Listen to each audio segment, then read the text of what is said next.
And I'm going to give it a couple of seconds because I can't see Vaughan for reasons I'll come to. Can someone tell me when we're live on Vaughan? Live. Sounds good on Vaughan, yep. Yeah, all good on Vaughan. I'm terribly sorry to all those on watching that are watching on Vaughan. 10 minutes before we went, or were supposed to go live, my Vaughan kept on crashing, saying that my Shockwave flash player had crashed.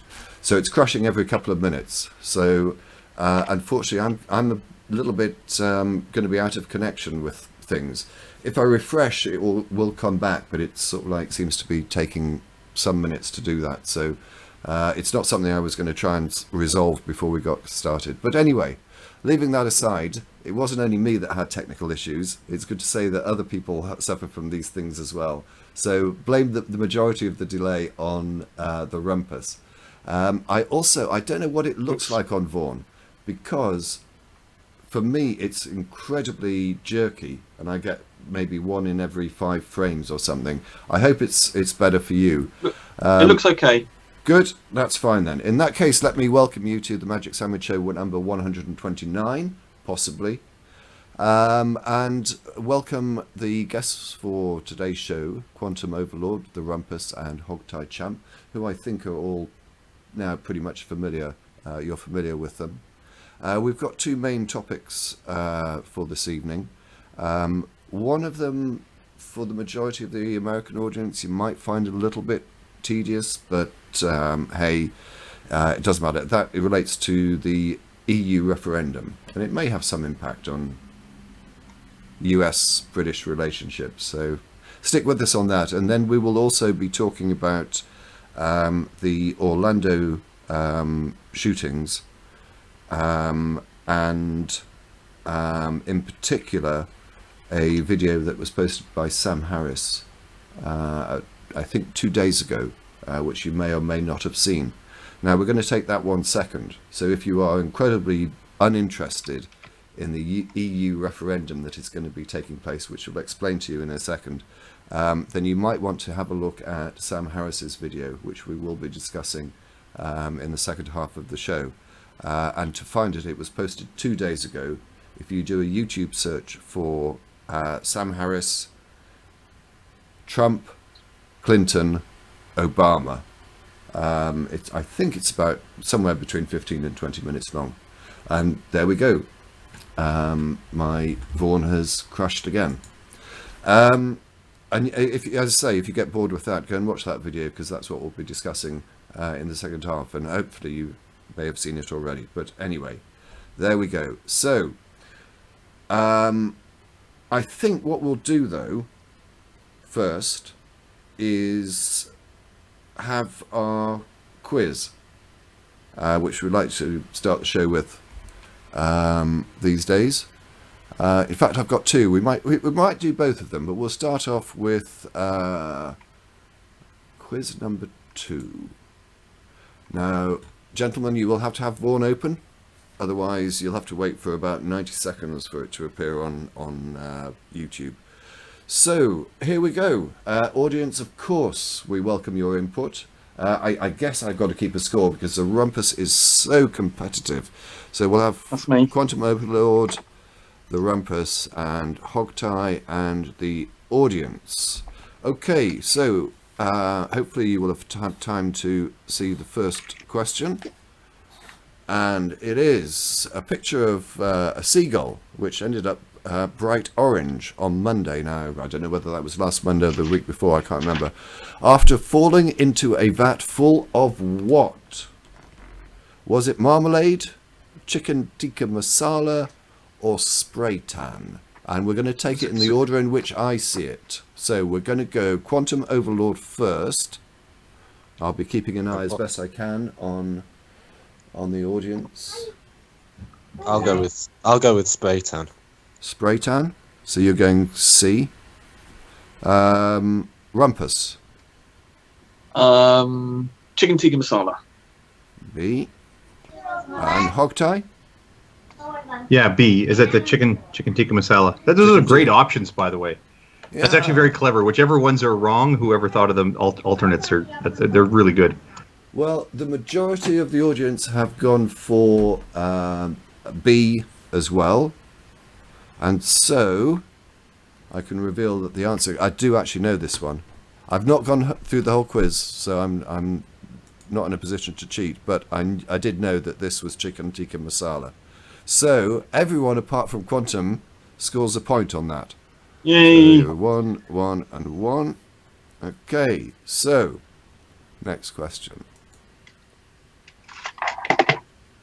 I have no idea what's going on here. Can we... my Vaughan's crashed again. This man was photographed last Friday taking part in the first ever National Grave Digging Championship in which European country? Wow. No idea. So we'll take it. Rumpus first. Right, that's I don't know anything about. No, I don't think it's. Sorry. I was going to say I don't think there's anything in that photograph that's going to give it away. Well, I was trying to think of national characteristics of the various countries, but then there's not really much in it in terms of. I've had lodgers that have been Czech and Hungarian. That doesn't really help me. I'm going to go with Poland. Poland. So you're going A. Hogtie. I was going to go with Poland. Yeah. Yeah. It's a guess. It's a stab in the dark. This one. Quantum. I'll just guess Hungary. You'll go B, and the audience is pretty much going for. Oh, we've got one C, but on the whole, they're going for Poland as well. I have absolutely no idea. There is some slight emblem on that shirt, and he doesn't look as Polish to me as he would look maybe Czech. But anyway, we've all gone from Poland. Oh, it's Hungary. Hungary. So Quantum. Quantum leaps back. It's all even. All square again. Audience again. No point. Well, there we go. The gravediggers worked in terms of teams of 2 and were awarded marks for speed, accuracy, and how neatly the soil was piled up by the graveside. The winning team came from the town of Debrecen, where the contest was held. Has anybody done any lots of digging? Because it is unbelievably demanding. I once had to dig around my cypress trees. Jesus, that is absolutely deadly, and it also does your back in. It's an absolute bloody athlete. You won that. Well, don't forget they're lifting up from the bottom there too. It's one thing to dig down some depth, but when you got to get the soil up from the bottom of those deep holes, it's tough. It's a sort of chucking, sort of like a shot putting as well. Yeah, sort of. So, as we move away from that slight aside, 2 of Mark Zuckerberg's social media accounts were hacked this week. It was revealed that the Facebook founder had not only used a very simple password, he had also used it twice. What was it? And again, I've got absolutely no idea on this. So, Hogtie, it's you to go first on this one. There's no way. No way. I'm going to go with A, the first one there.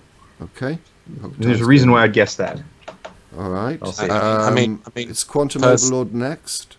Well, I mean, it can't possibly be the latter two, because those. I mean, Zuckerberg is everyone's going to instantly try. That's the first thing people are going to try and guess. And password 1, 2, 3, 4 is in the top 10 most common passwords. So it's going to have to be A. Okay, so we've got Quantum going A as well. Rumpus. Well, we've got somebody in the audience that does think it's C.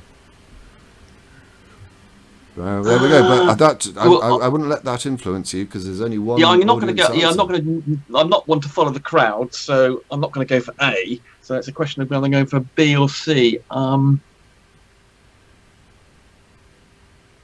go for C. C. I was putting mine go for B. B, C. Oh, Yeah, I said C. Am I? Right. As I say, I've got absolutely no idea.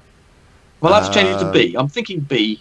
No, I've got to take you for. Well, seeing as no one else has taken B, I will let you change it. Oh, but I might stick with C. No, you can't change it to C because. Well, do you want to stick? I'll go for B. I'll go for B. B. No, it was A. Okay. So I think the audience scored nothing on that one. Hogtie and Quantum get a point each for that. And I'm sorry. This is presumably because he's a dad now. This is he's getting all excited about his dadness, presumably. Who can say? No, that was not. No, that was the when you've had to type your password a number of times through a day, you'll quite often choose a set of keys that are close together. Not that I'll reveal my password for many years was often combinations of lock or Loki, LOK, LOKI, ploik, anything you could just put your hand down in the middle of the keyboard and just and there's your password. Having to reach over that second hand, no. Yeah, but surely the easier thing is something you've got to be able to remember. You're not going to remember some random thing, are you? Like that? Well, that's why you make it something that sort of has a little bit of a phonetic quality to it, like ploik, Ploik. Right. It's a bit of a dance with the hand there. Loki, you'll remember, Loki. Yeah, I can see that. So what do you use now? Well, I would say tomorrow my YouTube channel is going to have a bunch of Shock of God videos on it. All right, what's the next question? How did a naughty monkey cause a national power failure in Kenya this week? It urinated on a power plant, it broke up into a power station, it tried swinging across a pylon. And I think we're back to Quantum for the first answer. It could be any of those. I'll go with A. Yeah, A. Rumpus? I'm going to go for it. Try swinging across a pylon. C? Yeah. Yeah. C. Getting exciting. I'm going to say B. Broke into a power station. Now this is going to cause some confusion. I just don't think those other two would really. I think we've got C from the audience. So I've no idea. I as I say, I've not looked at these answers. I don't see how breaking into a power station is going to do much. Swinging across a pylon couldn't. Urinating on a power plant? No, I can't. I would have said C, but let's see. It broke into the Hogtie. You get a point. Yeah, broke in and then would have done something. But no, those other things, like there's not much that. Sorry, I just naughty monkey. That's just funny because that was my wife's nickname for me. All right. Well, let's before we embarrass you or her. How is long jump Olympic champion Greg Rutherford preparing for this year's games in Rio? According to his girlfriend, abstaining from sex, practicing really hard, or freezing his sperm. I'm going for the last one. Hang on. Oh yes, it is you to go first. I think Rumpus. You're going to go first, is it? Yeah. So you're going for C. Yeah. No, that was a Quantum that said that. Oh, was it? Yeah, not me. Okay. C down. So what are you going for? Yeah, I must admit that's the one. Yeah, I think freezing a sperm. I think I would go for that as well. Right, and Hogtie? They're just not following. I would say abstaining from sex is a pretty plain vanilla. A lot of people do that when they're in sports. I would agree with Hogtie. I simply cannot. Well, obviously, practicing really hard, it's obvious. Any athlete's going to do that. I cannot see how freezing sperm is going to increase performance. But I have heard of athletes abstaining from sex, and that's the obvious one. The obvious one is abstaining from sex. Isn't this about the Zika virus, though? The reason that he's freezing his sperm because of the Zika virus. Yeah. Oh, I think. Shit! Yes. Yes. So I see. It doesn't. He is. It's come back to me. I do remember the story. Yes, you're absolutely right. It says, how is he preparing? What's that got to do with the question then?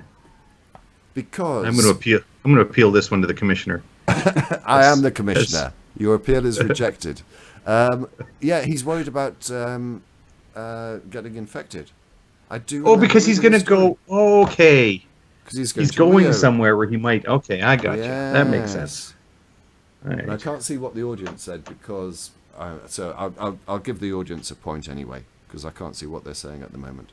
Okay, so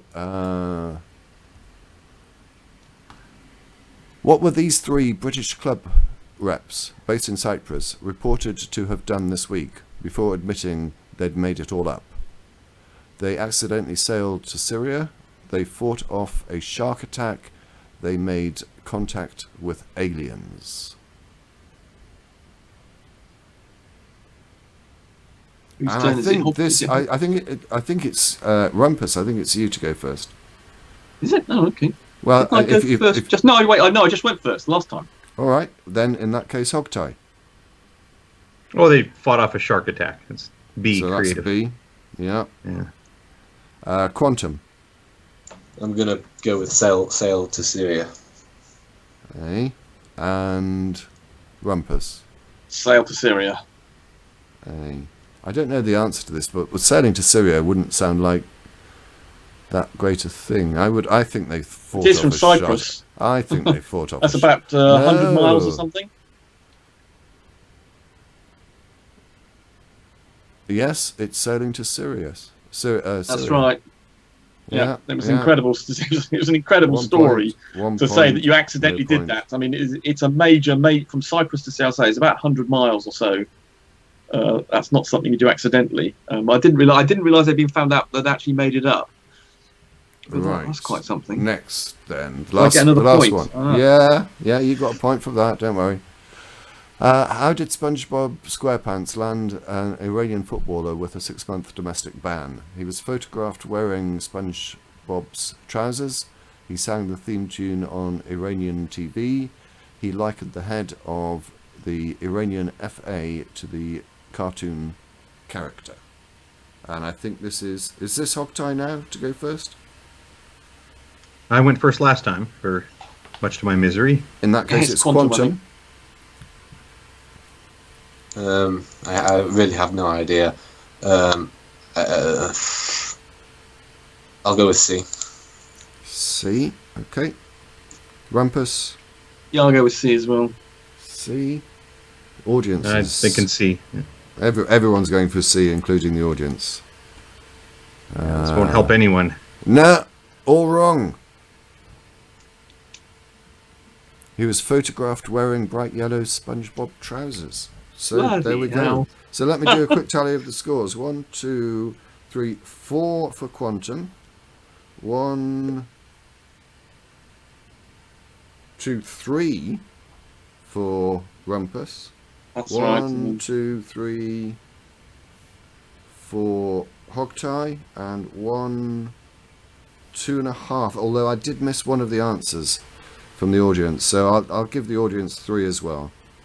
So today's winner, Quantum. Congratulations. There we go. We do have a I've had a second hard quiz, day. which we might come to so level things up after our first topic, which is the EU referendum. Now, for those of you that don't know, we joined, and Rumpus is going to go into much more detail about this in a few moments' time, but the United Kingdom entered into what was then the European Economic Community in 1973 under the Act of 1972, where we were supposed to get on better with so far as trade and everything is concerned with the rest of Europe. And since then, rather than it being simply a trade agreement, it has become more a political movement, and our laws are now determined by Europe and whatever. And for the first time since 1975, we are having a referendum on whether we should stay in the European Union or whether we should leave. And this, unfortunately, has, I mean, it's literally split the nation, but also caused last Thursday the most horrific attack on a member of Parliament who was for remaining in, a lady called Jo Cox, who was effectively shot and stabbed to death by somebody who was very much in favour of us leaving. And obviously our sentiments go to her and her family. Rumpus, do you want to pick up the story? Because this is the one that you wanted to do. Yeah. having I given did. the basic background, there's one image that I can bring up on the screen. Let me just do that. Just before you go into details, this is how close the country is. This is from the BBC website, and shows the views of people throughout this year. And one can pick at any date and see that the figures for remaining and leaving fluctuate every week or so, even every day or so, but remain incredibly equal. I would say that Remain probably has just a nose ahead in the race in general, but it is very close. And if we come up to the most recent figures, which were taken, I think, if I can get to them. Why won't it let me go that far? Oh, we have to do that.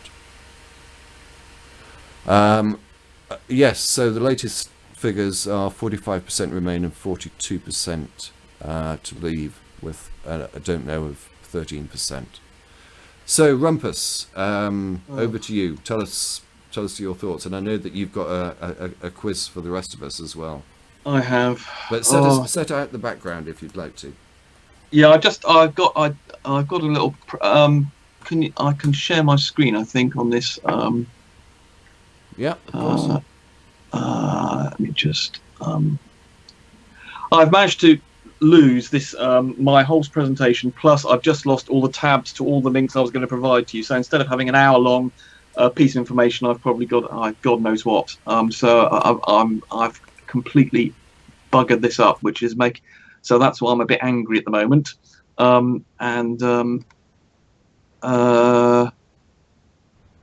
Okay, so I'm just doing this little, trying to present this.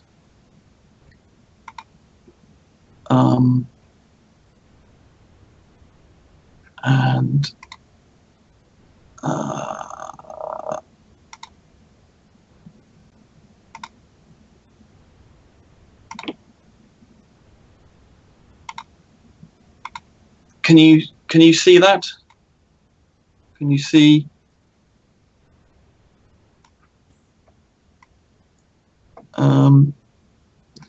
Yeah, so I say, unfortunately, I've had some number of software crashes and things, and I've gone absolutely.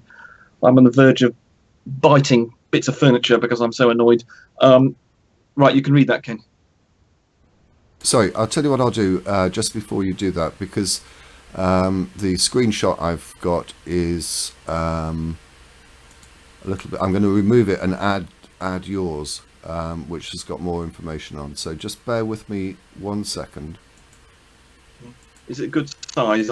Yeah, it's fine. Just give me. Good? Yeah, just give me a second. It's all legible. Good. Right.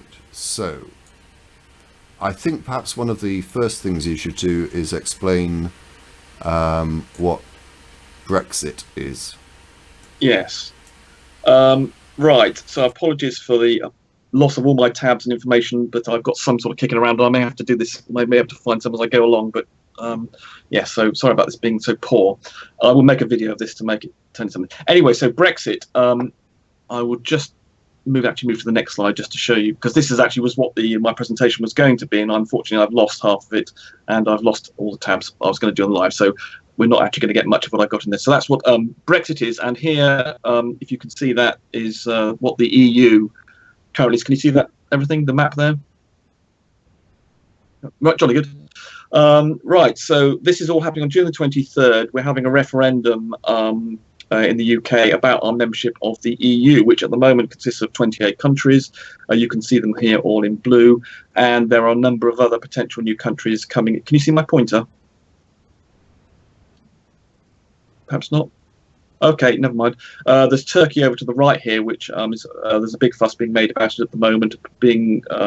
Has applied about 10 years ago, whatever. I think 1990 something was the latest round of application as a potential new member. Plus the ones in grey around Croatia, Montenegro, and other countries are also on track to apply to the EU, though Turkey has got to comply with 32 charters, elements of a charter to have a successful application. It's only managed to do one in 20 years.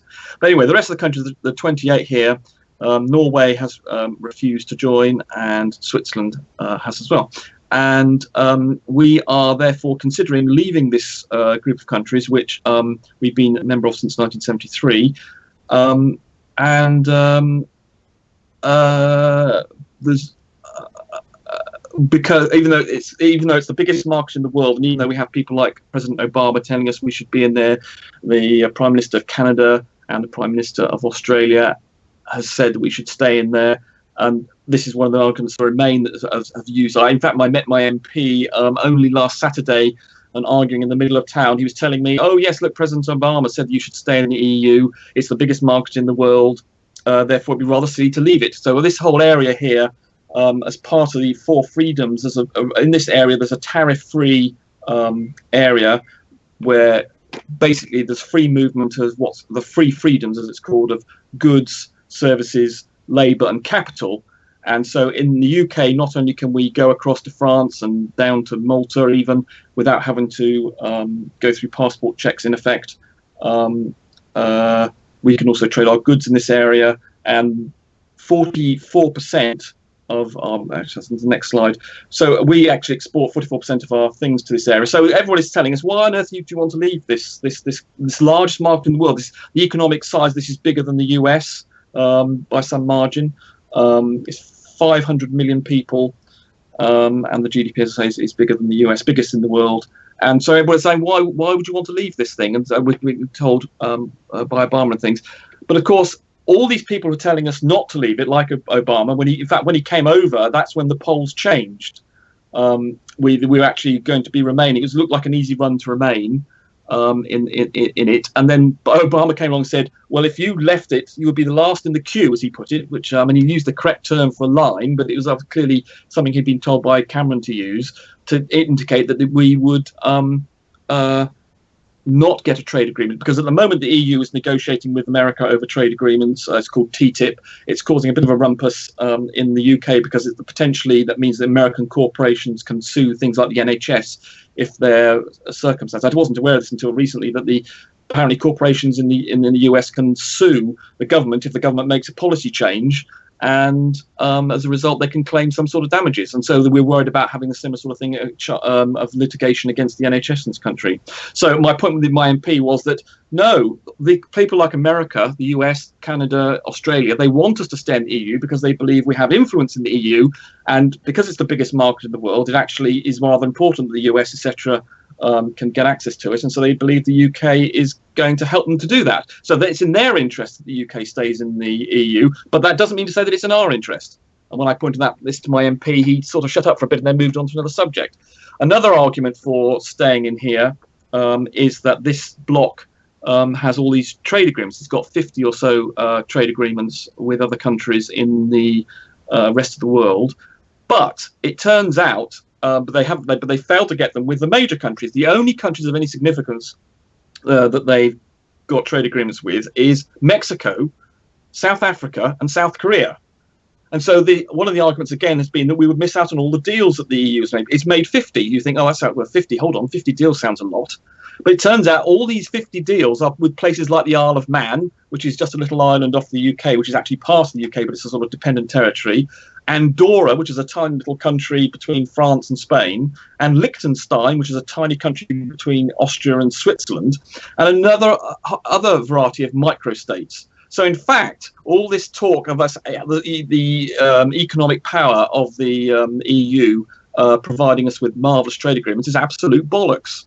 And of course, because you're trying to organise these 28 countries into having a deal, not one of them agrees. For instance, the reason the TTIP thing's being held up is because France is objecting to some issues to do with the film industry, and they don't want American films coming in. And the Greeks object to the fact that in the US you can call things feta cheese, and in the EU there are lots of protected things like cheese, and so the Greeks objecting to an agreement that allows the Americans to continue. In other words, if they got an agreement, Americans would not be allowed to call their cheese feta. there. So if you've got a collection of 28 countries, of course, that means that you're going to get 28 different agendas, and you're not going to be able to get trade agreements. So this idea that this is a marvelous institution in that regard and it gains extra deals is not. Whereas, of course, if we were just by ourselves, we would be able to negotiate. And indeed, Switzerland, which is not part of the EU, has more trade agreements with other countries, including China and I think it's the US as well. Then it has something like twice the number of trade agreements. Indeed, Iceland up here, which is also not part of the EU, because don't forget, we as the UK, we cannot negotiate our own trade deals. Part of our subservience to the EU is it takes over all control of our negotiations and determines all the tariffs we have with other countries around the world. Right. So the question. So you think, well, okay, but the tariff-free thing, it means we get access to these 500 million people. Wouldn't that be great? So if we go on to the next slide here. So these are the major issues of the referendum that are being exploited in the media. And the first one here is that, assuming you can read this, is that we are subject to a number of EU competencies. So, for instance, the EU can even tell us how much leave we give to women on maternity leave. Actually, I'm not sure about that one. I'll make the sorry, I'm going to take that back. They don't do it as much as we do. They can determine how much work, for instance, in a week, the working time directive, as well as it determines all the safety standards for products and services. It is even in the process of determining how powerful our vacuum cleaners can be and our toasters, and whether or not and in fact, there's even a unit that's actually just been set up or been for the last few months in the EU called the toaster unit. And that unit is determined, its only objective is to avoid any annoying laws going through the EU at the moment that are liable to annoy the UK. And it's headed up by an UK bloke who's born in the UK. And there's been a whole series of deferred laws that the EU is refraining from passing because they're worried about annoying us. And as I said before, we got UK. We export 44% of our goods and services to the EU, and of course, if we leave, there's a possibility that these may be subjected to tariffs. What's called the common external tariff. That can vary from not very much to, I think, on things like agricultural goods, it can actually go up to something like 20%.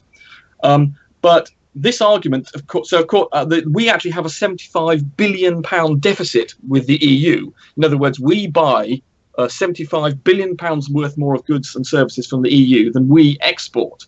Now, that means, of course, in theory, that makes us the biggest customer of the EU in the world, by far, much bigger than the US, much bigger than China. And we are the biggest market for German cars as well. For the BMW. So the idea that if we were to leave, we would be subjected to tariff barriers seems insane to me, because immediately they did so, the managing director of Porsche and Audi, BMW and Volkswagen would be banging on Angela Merkel's door saying, look, this is our biggest market. You're going to destroy hundreds of thousands of jobs if the UK retaliates with a tariff. Because if there was a tariff war, let's say there was a 10% tariff added to cars by the EU on our car exports, if we replied in kind, we'd make much more money from that than they would, and deal a much bigger blow to them because we are their biggest market. So the idea, it seems to me, that we're going to be subjected to a tariff seems unlikely, though other countries are less affected by. Our biggest deficit in the UK is with Netherlands and Germany and a bit of France. But so people might say, well, okay, the tariff-free agreement between the UK and the EU, so those other countries wouldn't be interested in coming to an agreement. But of course, the people who run Europe are the Germans and the French, and to some extent the Netherlands, and that's the sort of powerhouse area. And so what basically they say goes. And so, if that wasn't their interest to do so, they would come up with a tariff-free agreement. So it seems likely that would happen, even if the rest of the countries weren't interested in what they may sort of dig their heels and say they want some sort of special benefits or something. But that's ultimately they would get paid off, I'm quite sure, and you'd end up with a tariff-free agreement. And that means, of course, we have to leave the external market because this. Going back to this thing, the external market, the internal market, as it's called, or the single market. All the goods and things, as I say, can move around this freely. And to get access to this, you have to accept those 4 freedoms: the freedom of labour, i.e. movement of people, goods and services. So what we would like, obviously, is in the UK, is to not be subject, because there's a big issue I mentioned about immigration. And that means at the moment we are getting, I think here, as I mentioned here, my last point here, of 180,000 from the EU per year, which is a vast number of people for the size of our population. Of course, England, which is where they all want to come, is one of the most densely populated countries in the world. And so we are basically coming to the point where we're going to have to start concreting over most of the UK, because the population of the UK at this sort of rate, because not only the 180,000 from the EU, but also at the moment being subjected from 180,000 from the outside of the EU, is projected that our population is going to increase. I think it was by 80, it's going to become 80 million by 2040. Or was it 2030? One of those two. Unfortunately, I haven't got the facts at hand because all my tabs and things have all crashed and gone and burnt. So we're going to have to start concreting over things if we accept this. And the only way we cannot control immigration, despite the fact that Cameron promised that he would do this in his manifesto, and he actually went to the EU 6 months ago when he said he was going to get 4 parts of a deal. And one of that was a restriction on immigration. And he went to Angela Merkel 6 months ago and said, can we please have controls on immigration? And they said, no, I'm sorry, freedom of movement. And within the EU is a primary, it's fundamental to the EU. You're not going to get that. So he didn't even ask for that in the end. And so in the end, he managed to get some pathetic thing about restricting the benefits that people who came over here could get. And this was poo-pooed and made him look absolutely ridiculous, because he was advocating in 2013. He was forced because I had a whole presentation about the political situation, which I can't show you, which showed that in 2013, Cameron, the reason we're having this referendum is because in 2013, Cameron, who is the current Prime Minister, he was also the Prime Minister in 2013. We had an election last year. But in 2013, he thought he was going to lose the 2015 election, because along had come this thing called UKIP, which stands for the UK Independence Party.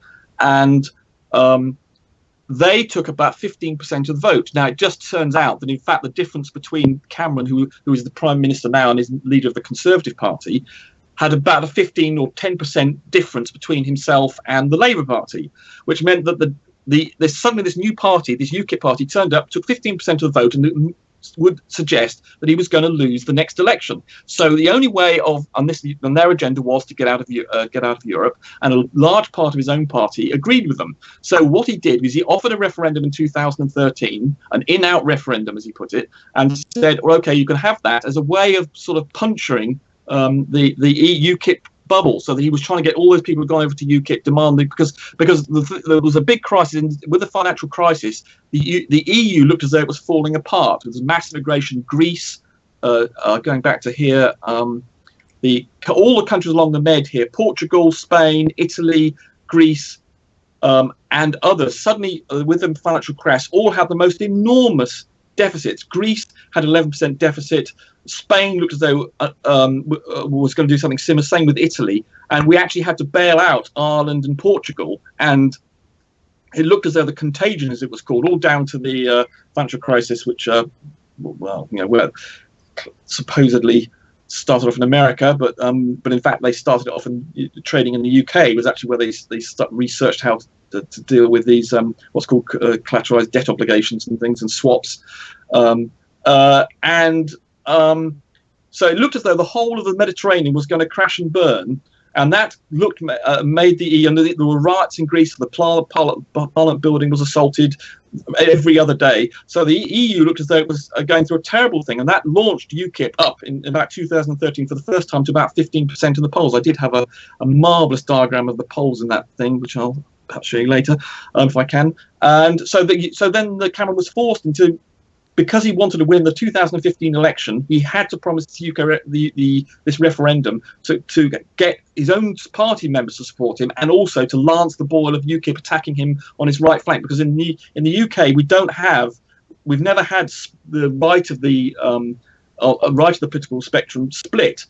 We normally, like the US, we've had the Conservative and the Labour Party. The Labour Party is obviously on the left, and the Conservative Party is on the right. In the middle, we've had a sort of smaller party that sort of grew and shrank, and occasionally got up to about 20%, but mostly it was immaterial.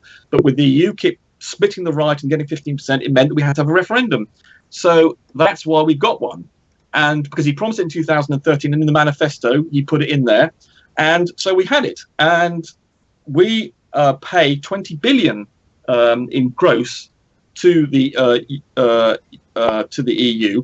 But we actually get a rebate on that because Maggie Thatcher managed to, in the 1980s, managed to get a rebate because we were actually financing, we were the largest contributor to the EU, even though at the time we were really quite poor after the 70s, in which we'd had a wretched time with our GDP, with mass strikes, 3-day weeks, and God knows what else. We could barely afford it. And so we were absolutely furious in the 1980s. Maggie Thatcher did a bit of handbagging of the German Chancellor and the French and insisted we got a rebate, which we did, which now means that our net contribution is about half that, as well as that the EU also gives us, is graceful enough to give us some of our money back in the form of grants and things to regional support, things like the West area of Wales and science and a bit of farmers as well, because most of the EU's budget actually goes on the common agricultural policy, because the French invented the EU. Basically, they like their farmers to be subsidised, and that's where most of the money goes. We don't see very much of that. So we, as you can see here, pay 20 billion, but a net 10 billion. That makes us the second biggest contributor to the EU, bigger than France, bigger than Italy. So even though it's a French invention for France, by France, we actually pay the second biggest amount. So this would have quite a substantial effect on it if we withdrew. And that's gross, that's 1% of our GDP, and about 0.5% net. Right, so that's why we're very angry. We don't, and one of the main reasons that we can't control our borders with because of this mass immigration, because of the freedom movement, we can't control our borders. So we're very angry about that. And we've had posters recently in the press, which I did have ready for you, but I can't show you unfortunately because everything crashed. Showing migrants storming it because we've got a mass. There's something like 1 million people came into Germany just recently. You may have heard that Angela Merkel said, yes, we'll the Syrian refugees and the like, though in fact most of the people turning up in Greece are in fact Eritrean, not Syrian, not necessarily from war zones, although Eritrea is a pretty unpleasant country to come from. So there's 1 million people have come to Germany over the last year or so, or I think, or perhaps into Europe, but there's a substantial fraction have gone to Germany, and they've just been waved through by the Greeks and the Italians and the Macedonians and the Serbians, etc., and the Austrians to go to Greece because Angela Merkel said, come and visit. And unfortunately, when these people get passports, that means they'll also have a right to come here. So there's been a big fuss about not only are we getting 180,000 people at the moment, which is the result of the fact that wages in this country are much higher, because in 2004, a lot of Eastern European countries joined the EU. Poland, if you go back to this, Poland, Czechoslovakia, Hungary, Lithuania, Latvia and Estonia all joined in 2004, and their average salary is something like a half that of ours. And 2 years ago, Romania and Bulgaria joined, and what we have as the minimum wage is actually, I think it's at least twice, it could be 4 times the average wage in Romania and Bulgaria. So naturally, Romanian Bulgarians are shooting over here, and last year we had 100,000 of them come over here. And UKIP predicted this would happen about 2 years ago when the border restrictions, because these are the last 2 countries to join the EU, they had slight restrictions on movement, but now they can have full access to the UK, and so they're coming over in their droves. So we are getting 180,000 pounds, and it's no reason to see why that's not going to get any less. And Cameron has been caught out in his various declarations, claiming that this little tiny concession he got from the EU, that he's going to reduce some of the benefits, will affect immigration, but it won't. And he's been seen as talking bollocks, and so that's made his position difficult. And the issue of immigration the last month has become the issue at hand. Now, what I haven't got written down here, unfortunately, and I've got elsewhere, is the argument that Cameron says that we should for staying in is the economic argument. Because, of course, the loss of that access to that market potential of tariffs and things. And if nothing else, it's the uncertainty that will create. So the various international bodies, the OECD, which you probably had the premier international economic body, the IFS, which is an independent body that is in the UK, which is the gold-plated standard of independent economic forecasting, has said that we will suffer a 5 billion over a period of 4 or 5 years. We'll suffer a 5 billion reduction in our GDP that we would otherwise have if we were not. It's more than. Sorry, it's 20 billion. Sorry, I haven't got them. I can't read this, unfortunately. I have to do this off the top of my head. 20 billion they're going to claim over 4 years. We're going to be down in GDP relative to what we would be, which is, as you can see, it's 0.5% of GDP. 20 billion. And other forecasters, like the Treasury of the UK government, has said yes, there will be a minor recession, but still within the margin of error. And the IMF just 2 days ago, with Christine Lagarde, who you may, even Americans may be familiar with, as a blonde-haired French woman who's the friend of our Chancellor. Our Chancellor is our financial minister, equivalent to your financial secretary in the US. She, as head of the IMF, they just produced a report saying that we will suffer a 5% loss of GDP, not a difference. In other words, what the IFS was saying, which was that we would have a 20 billion. We're not going to be any smaller. They were predicting we'd be 20 billion pounds less of GDP than we would otherwise, but still growing. Whereas the IMF report is actually saying we're going to be 5 billion. I'm not actually sure. I'm going to have to, again, unfortunately, I have to do this from memory. But anyway, the margin the IMF was much larger, and they come to 5% of GDP difference, which is absolutely massive. But unfortunately, this is the same IMF that said we should be members of the euro. And I haven't mentioned this. Unfortunately, I was going to do the whole history of how the euro came to being, because in the year 2000, a very important thing happened. All the countries other than the UK and Denmark joined what's called the euro. This was a currency that all the other countries adopted, and it meant that you could not only you had this free movement of goods, but you could actually pay with the same money. So this almost became like United States of Europe, where you could just pay with the same money. All the currencies disappeared in all those other countries, and the only place that actually issued money was the Germany in the what was then declared the European Central Bank. And they issue all the euros, which all the other countries use.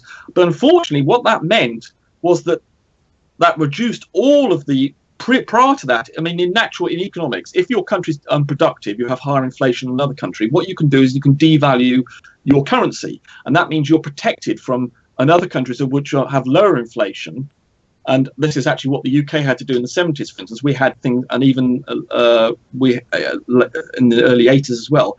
And even going to the 90s as well, we had high inflation that actually hit.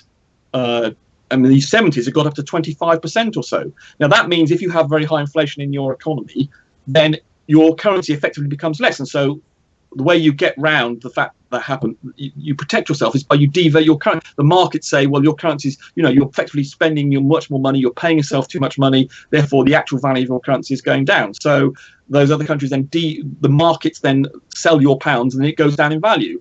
So you're actually protected by being inefficient and having high inflation. But of course, unfortunately, these countries in the year 2000 then all joined the euro, particularly Greece, but others as well, were then locked in to the same area as Germany, and they had a high inflation economy in Greece. They didn't believe in paying themselves the taxes. They paid themselves more.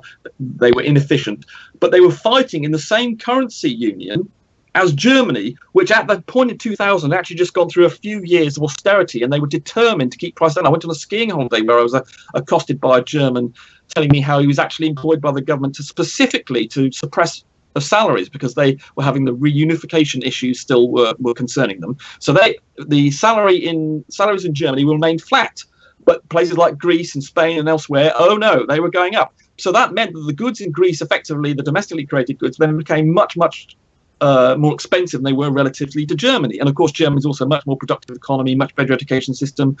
And so places, the rest of the Europe that wasn't very productive, wasn't very efficient, was subjected to all the efficiencies of Germany, which meant basically they could buy BMWs using the cash that they could get from the euros. But unfortunately, they were basically living off credit. So the euro, unfortunately, meant that it was great for Germany being able to sell things to other countries that could then buy things, but it removed all of the usual national protections that you could have with tariff barriers and devaluation that you normally have, which meant that these other countries were exposed, and that has now destroyed many jobs. I had a diagram about youth unemployment as well, which I've lost. Now in Portugal, Spain, Italy, and Greece, youth unemployment is about 50%. Basically, the euro is a jobs-destroying machine that has brutally attacked a whole swathe of those people, those countries' population. So unemployment is ridiculously high. And of course, when along came the Rumpus, can I just pause you there. Although what you're saying, of course, is very interesting. It's kind of turning into a little bit of a rant. Okay, sorry. So I know that you had a sort of like a quiz that you wanted to put forward. Okay, I was coming to the end of my punchline rantiness. Okay, so I'll come to the end of this then. Yes, a bit ranty. I agree with that. Yeah, well, I'm having a bad day, so I'm feeling very ranty with my various pieces of. It would be a little bit less ranty if I hadn't been on. And yes, the marvelous thing is with the UK having retained its currency, what it meant was the central bank, when we went tits up in 2008 and basically had a huge financial deficit the size of Greeks. The Greeks had an 11% deficit. We had one as well, but because we had our own currency, we could actually print money and use quantitative easing, and we were able to get the Bank of England to basically type in numbers into a computer and create lots and lots of money, which we were then able to use to finance the country's deficit. The Greeks couldn't do that because the only people that could issue money were the Germans the ECB. Right. Okay, so that means there's some of the issues, but basically the Remain is saying, well, okay, you don't want to abandon this mega market, 500 million. You are going to potentially suffer this. There's a lot of uncertainty, which is valid, and also there's financial services, which the UK is the premier financial centre of Europe, and therefore it's very susceptible to being from the other Europeans protecting us from accessing that market. So that's a bit naughty, but then again, the UK, London is by far and away the biggest financial market. And it has been suggested that Europe needs the London more than London needs than Europe. But nonetheless, there's going to be some problems there. So there are definitely a lot of major economists and institutions say we will suffer economically. But on the Leave side, we've got the immigration and our sovereignty, which obviously we, being the oldest democracy in the world, for nearly 1,000 years we've had it, and we're a bit miffed that it's being taken away. Right. So I think I managed to cover most of the issues there. There are a few Leave ones about Remain ones saying that the EU protects some of our rights. I would argue that if the EU is preventing our national government from doing what it wants to do, then basically that's subverting our democratic will. If our government wants to do something stupid, wants to have pitchfork babies, everybody has to pitchfork babies, then unfortunately that's the democratic will of the country. And if the EU wants to interfere with that, that's interfering with our democratic will. Obviously, we wouldn't do that because this country is the one that invented human rights, freedom of speech, and liberal democracy in the world. And since 1689, we were a parliamentary democracy. So, yes. So this quiz, I think I've covered some of the issues there. You have, and some of them, I'm not sure whether what position Quantum holds or what views the audience holds or what views Hogtie holds, but I'm sure I'll be able to come up with a few arguments against your position, if only to play devil's advocate. But hey, let's go on, because I do want to get on to Orlando. So yeah. So can you see that quiz? No, all I see is a green line. Let me just stop. Just try that sharing again. Cool. Share screens.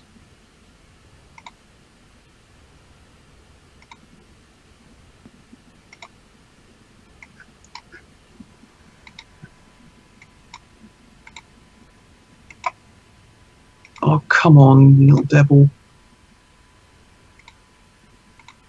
Can you see that? Yes, perfectly. Brilliant. Right, so here's a quiz on Europe. So this would be I know Quantum's probably going to get all of these, so this is something we're going to have to direct to Hogtie and you, I think. I think we can skip the first one because you've told us 4 times that the number is 28. So I was going to check on you there. Yeah, that is the correct answer. Yeah, I was going to check. You see, I was going to provide you with some easy ones if you've been listening, because I was a bit ranty there, so it's quite possible I've turned everybody off, and Hogtie was actually ran away during that rant. So he obviously was listening. I might step over some of these. There's 27 of them. I'll only do half of them. Do them very, very quickly then. Yeah. I will. Yes. So let's go with you and Hogtie then about these two. Which country is at the heart is at the heart of it, but not in the EU? Switzerland. Yes. Okay, and I know Quantum would have got that right. That's absolutely correct. How many presidents does the EU have? One. Hogtie. Okay. So one from GPR. Yeah, sure. I can't actually see. The options have been delayed on mine, so I can't. Oh, okay. I can see it. It's 5. I know it's 5. No, it's 7. Oh, it's 7. Good. Okay. Wow. Okay. That's right. Yeah. The EU has 7 presidents because we have what's called the European Commission, which is the civil service of the EU. We have something called the European Council, which is basically the heads of government, of which the Lisbon Treaty in 2009 acquired its own president, Donald Tusk, who does most of the ranting at us and telling us not to leave. Then there is something called the Council of the European Union, which is where the ministers come together and actually negotiate a lot of. It was actually the executive power of the EU and does most of the hard work in working out policy. Then there's the European Parliament. We may not be aware of it in the US and elsewhere. We actually all vote in European elections to this parliament, but it actually can't initiate legislation. It can just be annoying and basically give people gourmet dinners. And they also move between Strasbourg and Brussels on a regular basis to use up even more of our money and basically do very little and basically demand much more money for the main thing they do is ask for more money. And then there is the European Central Bank. And then the thing that annoys us more than anything is the European Court of Justice, which tells us that we have done something wrong and it's going to fine us. So there are a total of 7 presidents there, and 2 of those actually turn up at G8 meetings occasionally. And if I was Cameron, I would escort them to the door, but of course he won't. Right. So, yes. So which of the presidents is directly elected by the people? Of those 7 that I've just mentioned. None. Hogtie? Oh, sorry. Oh, sorry. Okay, Yeah, I would have guessed none. Yeah. And you're going for none of it's the EU Parliament. I think is elected by the people. Well, the Parliament is elected by the. Oh, you're right.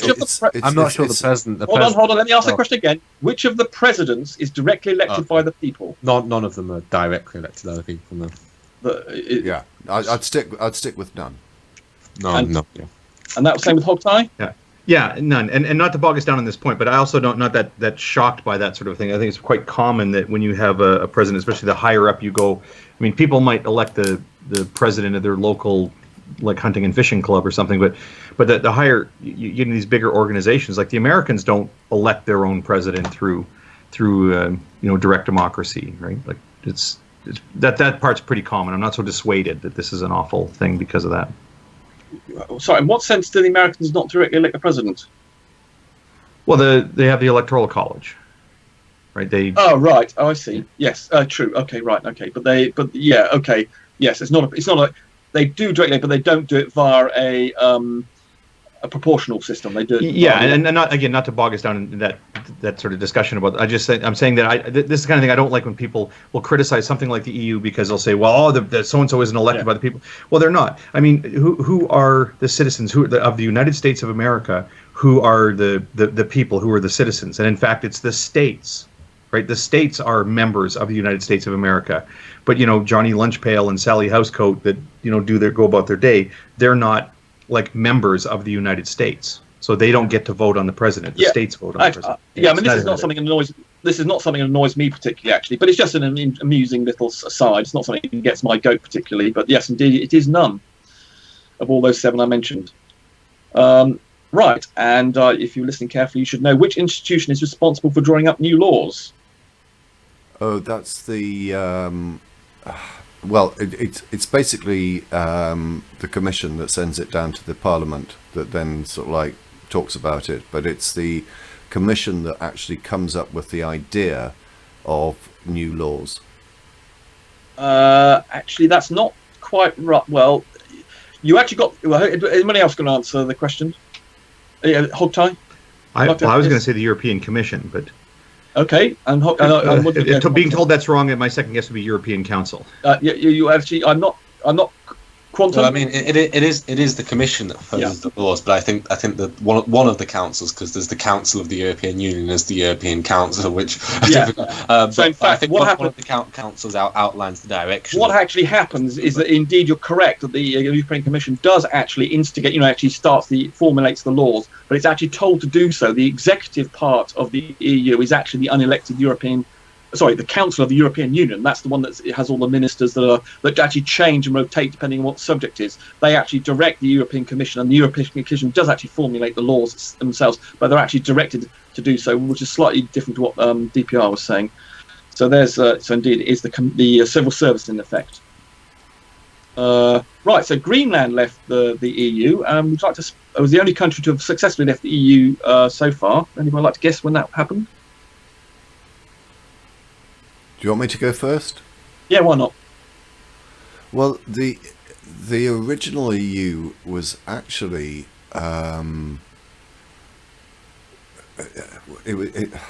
It's not a trick question about EEC or EU or anything. Oh right, so it's not the economic steel and whatever. No. So for people who don't know, it's got to be part of post.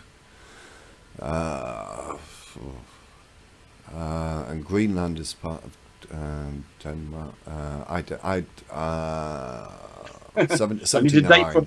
79. Okay. What about Hogtie? I was He's a just bit going to guess closer. 79, just on the range of numbers. That when in doubt, choose C. I was going with. Okay, I don't know. I just don't know. Quantum. I thought it was 85. But Indeed, it is 85. That's right. They successfully left the EU, and it's right on Hogtie's doorstep as well. And he didn't notice it. But just in case people don't know, people in the US, etc., don't know, the EU has gone through several name transformations. It started off in '57 as the EEC, then it became the EC. It went from European Economic Community to the European Community, and then finally ended up being the European Union. I think I was in Lisbon. I can't remember when that happened now. It was either, I think that might be 1995, 1996, Maastricht Treaty, yes. So yes, right. We won't bother with that one. Yeah, we'll just say yes to that. That's just pointing out that people have access to the. That was just pointing out that people have access to the EU, even if it's outside the EU. You can actually get access to the EU educational system, because there's been a big fuss about science and things, and the Brexit people have said that they would actually fund any loss of science that the EU pays, because the EU doesn't have any money of its own. It actually takes money and then spends money.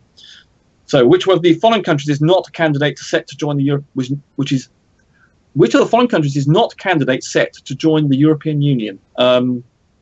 DPR.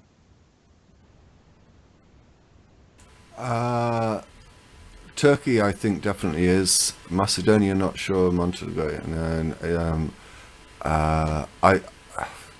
it sounds absurd, but it wouldn't surprise me if Israel was. But it certainly can't be considered to be part of Europe. So, I even though I suspect I'm wrong, I'll go for Israel. Hogtie? Is it choose more than one? I would say definitely just Israel. one. Just one. Only one. Oh, of it these is okay. countries, Definitely Israel. Only one of these countries is not set to join the EU. I'd say definitely Israel. Okay. yeah, is Israel. Yeah, that's correct indeed. That's right. All the others are, in fact, due the next set of entries. Though Turkey's obviously got to finish succeed these 32 chapter business. So, which of these nations is part of the EU? Liechtenstein, Iceland, French Guiana, and Norway. Which one of those is part of the EU? Liechtenstein is. I think you've already said that Iceland isn't. French Guiana, I can't believe would. No, this is part of. Yeah, sorry. And Norway, you've said isn't. I think you also mentioned Liechtenstein as not being one. So I would say if I had to choose one, it'd be Liechtenstein, but it could be none of the above. But that's not an option, so I'll go for Liechtenstein. Okay, so which of these nations is part of the EU? Hogtie? I thought Iceland, but so you think okay? You think it's part of the EU? Okay.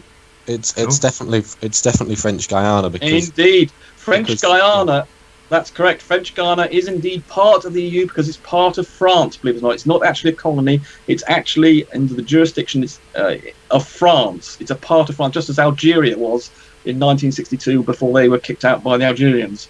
But the other three, Liechtenstein is not a member of the EU, neither is Iceland, and neither is Norway. And Norway, the government of Norway keeps on asking them to join, and the population keep on saying no, more and more emphatically. And they're determined to make them join come what may. And the government claims that Norway is often cited as being a model for what the UK should be, but the Norwegian government says, well, they have to get access to that single market I was describing earlier, but they have to pay a fee to do that. What's more, they're also subject to free movement of people.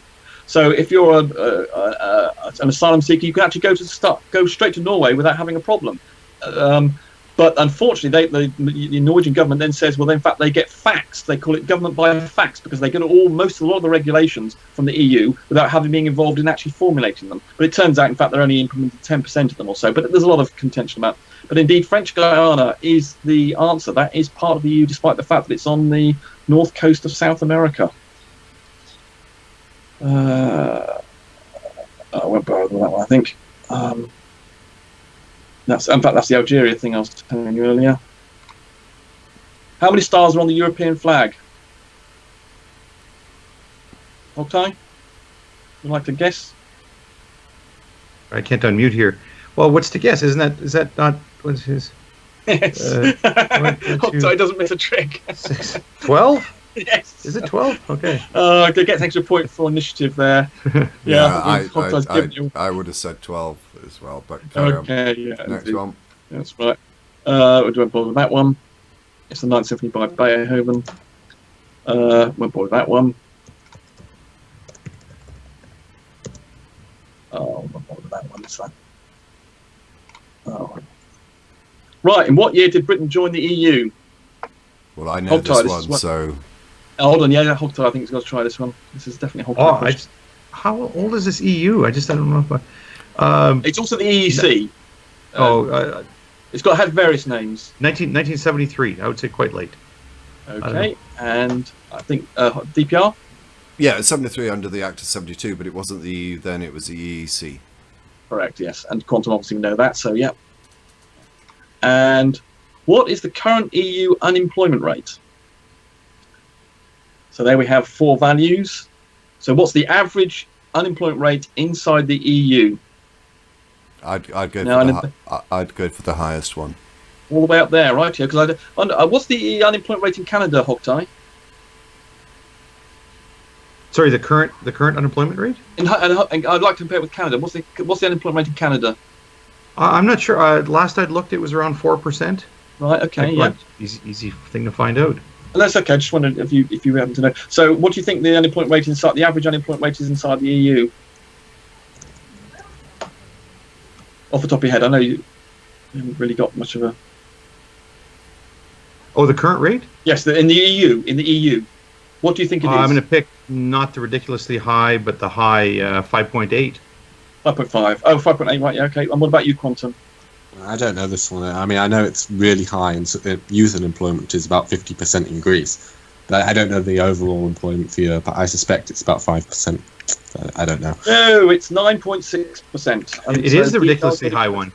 Okay, and I got to correct myself. The current jobless rate that is jobless and seeking is now down to 6.9% in Canada. Right. Okay. So I'll be darned. Yeah. So it's incredibly high. Though I think in the US it's about 5%, as I remember. Right. How many official languages are there in the EU? DPR. This is official language in the sense that they get translated in the EU Parliament, etc., etc., etc. Oh, they get translated. Oh, in that they're case, official languages. All documents have to be provided in that. It'll be 24 or 32. Given that there are 28 countries, most of them. Oh, it could be 15. 15 or 24. I'll go for. I'll go for. I'll go for 24. Right, and what about Oktay? I guessed 5 without even looking at the option. Okay. Are there even 24 languages? Okay, and Quantum? I don't know this one, honestly. I don't have any idea. Yeah, we know that. You've got to guess then. 15. No, it's 24. So rather more than 5. So that's how many pieces. That's how many translation jobs there are going in the EU. For every single goddamn everything that's ever printed has to be done in 24 languages. Right. How many countries in the European Union use the euro currency? Who do you want to go first? I knew this from the CPG Grey video a while ago. I'm going to say 16. Okay, and what about you, DPR? I was going to go between 16 and 19. I'm going to go for 19. Okay, and you, Quantum? I'll go for 19 as well. And 19 is right. So well done, two of you. No, we don't know about that. I think that's... Yes, this is right. Okay. How many countries are there in the Council of Europe? This is something, because I can't remember it's something way bigger than the number of countries that are in the EU. So it's got to be higher than 28. And I for some reason, I do actually think that 47, however ridiculous that might sound, is the right answer. Okay, and you Hogtie? Where's he gone? I missed my Control D here, like I do in the Council of Europe. I would say 24. There's no 24 in there. I'm gonna say 12. Okay, and Quantum? I thought it was a little less. I thought 26, but I don't know. Right. Well, the thing is, despite the fact that you may remember those constitutional things I was talking about as presidents, which included the Council of European Union and the European Council, this is something else. This is the Council of Europe. And this is something that actually includes Russia and is basically a sort of cooperation thing that has nothing to do with the EU. And the answer is 47. So well done, DPR. And it tries to occasionally tell the Russians off for doing things, but of course has no guts. So it's completely ineffective. Oh, right, this is a good one. The European Parliament has 3 places of work. These are in. You've got one of those 4 options there. Let's go with DPR first. I know that they work in Brussels and this is the Parliament. Yeah, Brussels and Strasbourg. So I'm looking for any that's got that in, which only leaves B, Brussels, Luxembourg, and Strasbourg. Okay, Hogtie. It's probably a bit unfair to pick on. Yeah, Hogtie's probably not going to know this. Yeah, no, I'm not going to have a clue about this thing. Okay, we'll let you have a pass on this one then. You can just copy Quantum. Yeah, the same as the one the DPR chose. Indeed, this is not just the. We're not talking here about the Commission or the European Court of Justice. We're just talking about the Parliament, and yes, it lives in 3 places and has to go between them once a month, carrying all their office equipment, all their documents, and costs. I think it's a couple of $100 million a year to do this, and they have they have a special. In fact, they have special trains to carry all the civil servants, and of course, at each end they've got Michelin-starred restaurants. Because of course, you wouldn't want your MEP to go hungry. Because of course, they've got a lot of money to spend with their £250,000 salary a year, and all their extra bits and bobs they can charge, which makes them millionaires generally. But yes, that's right. And the Schengen area. Now, that I didn't mention what that was before. That's the area where there is free movement of people in the EU. It's slightly different from where the euro is. It's a separate area where they still have free movement of people across the EU, but the Schengen area means that you can. The difference between the free movement and the Schengen is that I've forgotten what the exact difference is now. Damn it. Yeah, I've been in such right. Yeah. Yeah. Do you want to get anyway? Some DPR. Do you want to guess what that is? Yes, it's a larger area than the 28 countries, and the only number there larger is 36. So it has to be 36. Okay. Yes, because it means things like Switzerland and Norway are also included in the Schengen area. I think it's 26, and it had something to do with passports. This I do remember from a CPG. But I learned a lot about the CPG Gray. I'm going to keep pimping his channel. I think it's 26, and Okay, quantum. something to do with passports. Well, Yeah. I mean, a lot of the new EU countries aren't in Schengen because it hasn't been ratified yet. Although Norway is, of course, the UK and Ireland aren't as well. So I'll guess 26. Yeah, I think that's right. Yeah, it is 26. Oh, bugger. Yes, because I think some countries are not in there. We'll bother with that. I can't remember what his name is. It's Robert. Yes, he's the father of the EU. We won't worry about that. He was a 1950s. What the bloody? Go away. Oh, here we go. How many times has Norway held a referendum to join the EU? 0, once, twice, 3 times. Hogtie? I'm going to say 0, and I have a reason for that. But Okay, if you've been listening to what I'd said earlier, you'd have known the answer to this. DPR? I would have said from what you said 3 times. Okay, and Quantum? I thought it was just once, but No, I think it's twice. we all need to be Indeed it better is. listeners. We actually, amongst the 3 of us, we actually got the 3 wrong alternatives. Which is quite impressive. Which EU country has the highest number of MEPs?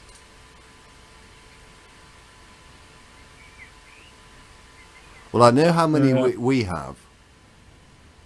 Well, so which no, is the- which- sorry, I know how many there are in total.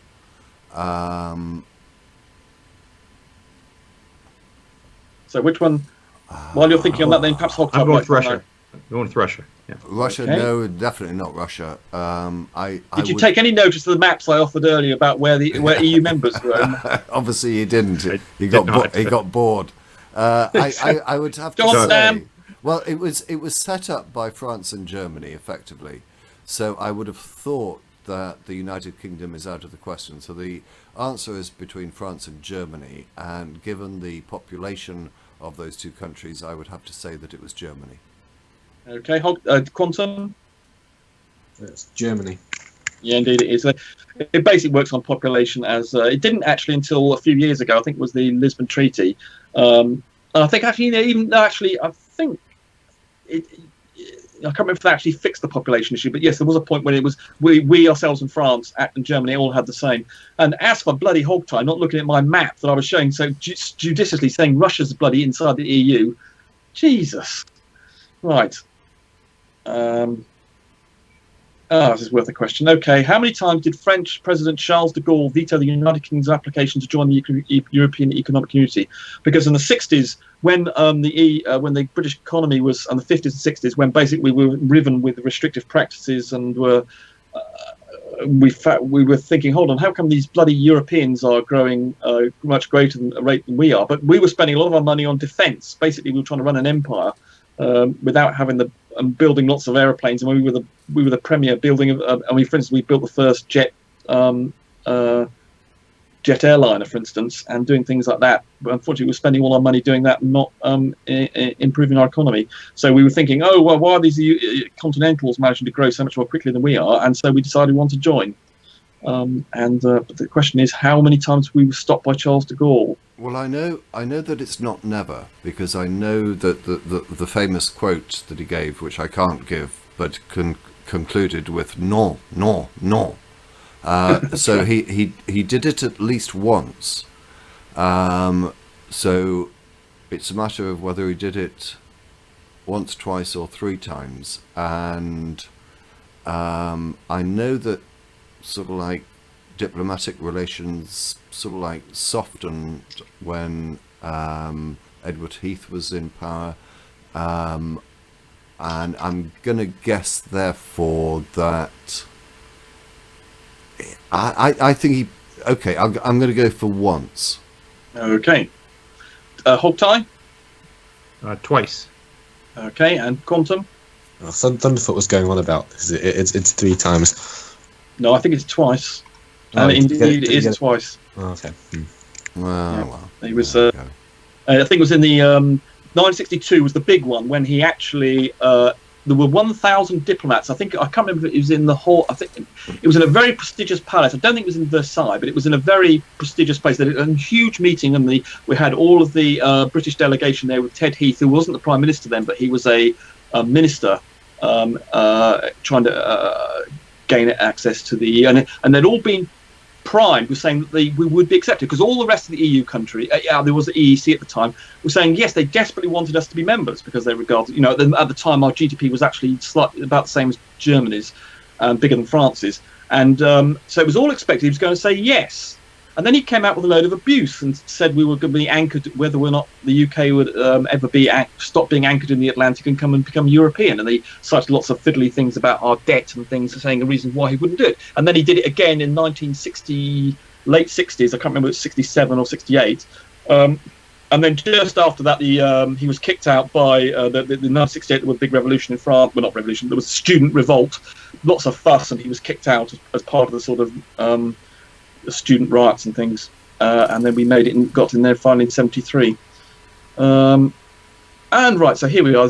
If you've been watching whole time my other stuff, you know what is the UK's net contribution to the EU. So hot ties. Is this per annum? Yeah, per annum.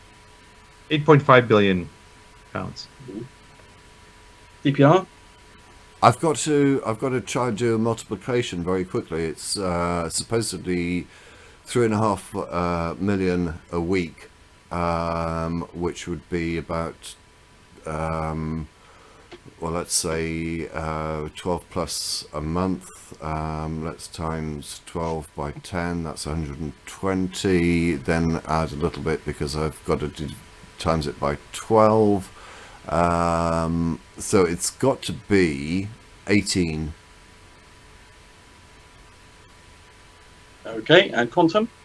I think the net is only 8.5. Yeah, I think it's only 8.5. Yeah, you're working at gross figures there. That figure you've seen on the bus, which again was a picture I had ready to go before. Oh, the net figure. Oh, that's it does say net there. Yes. Yeah. Okay. I won't bother with that one. It just basically says, yeah, so I think that's it. Yeah, so there we go. That's the end of the quiz. Well, so thank goodness for that. Yes, so sorry, DPR, if I overdid all that. No, it was very entertaining. Right, jolly good. But I mean, it's obvious to me. Let's go back to stop screen sharing. We'll go back to screen one, and I'll turn my camera back on and get back to the normal view. I mean, it's fairly obvious from what you're saying that come next Thursday you'll be voting to leave. I've always maintained this position, which is that if it can be shown to me that there will be a significant financial adverse effect on this country if we leave, then I would probably vote to stay. But because the sovereignty of Parliament is something which I think is incredibly important, and I do not like the way in which the European Union, and in particular its laws, affect the United Kingdom and diminish the sovereignty of our Parliament. If I was not persuaded that there was going to be some financial crisis, then I would vote to leave.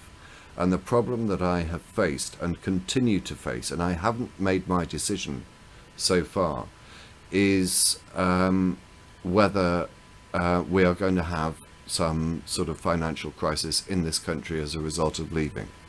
And I've heard all sorts of reports from all sorts of organisations, and I don't feel comfortable that I'm in a position to be able to determine which are accurate and which are not, which are scaremongering and which are not, which figures are correct. And I think the whole discussion and debate has been conducted by both sides in an incredibly unconstructive and futile way, for which neither side should be proud. And as I say, I still don't know. I'm now leaning, for no better reason than that the majority of opinion seems to be suggesting that we could be in some financial crisis. I'm leaning very, very slightly, but I am on a knife edge, so to speak, to vote for staying in.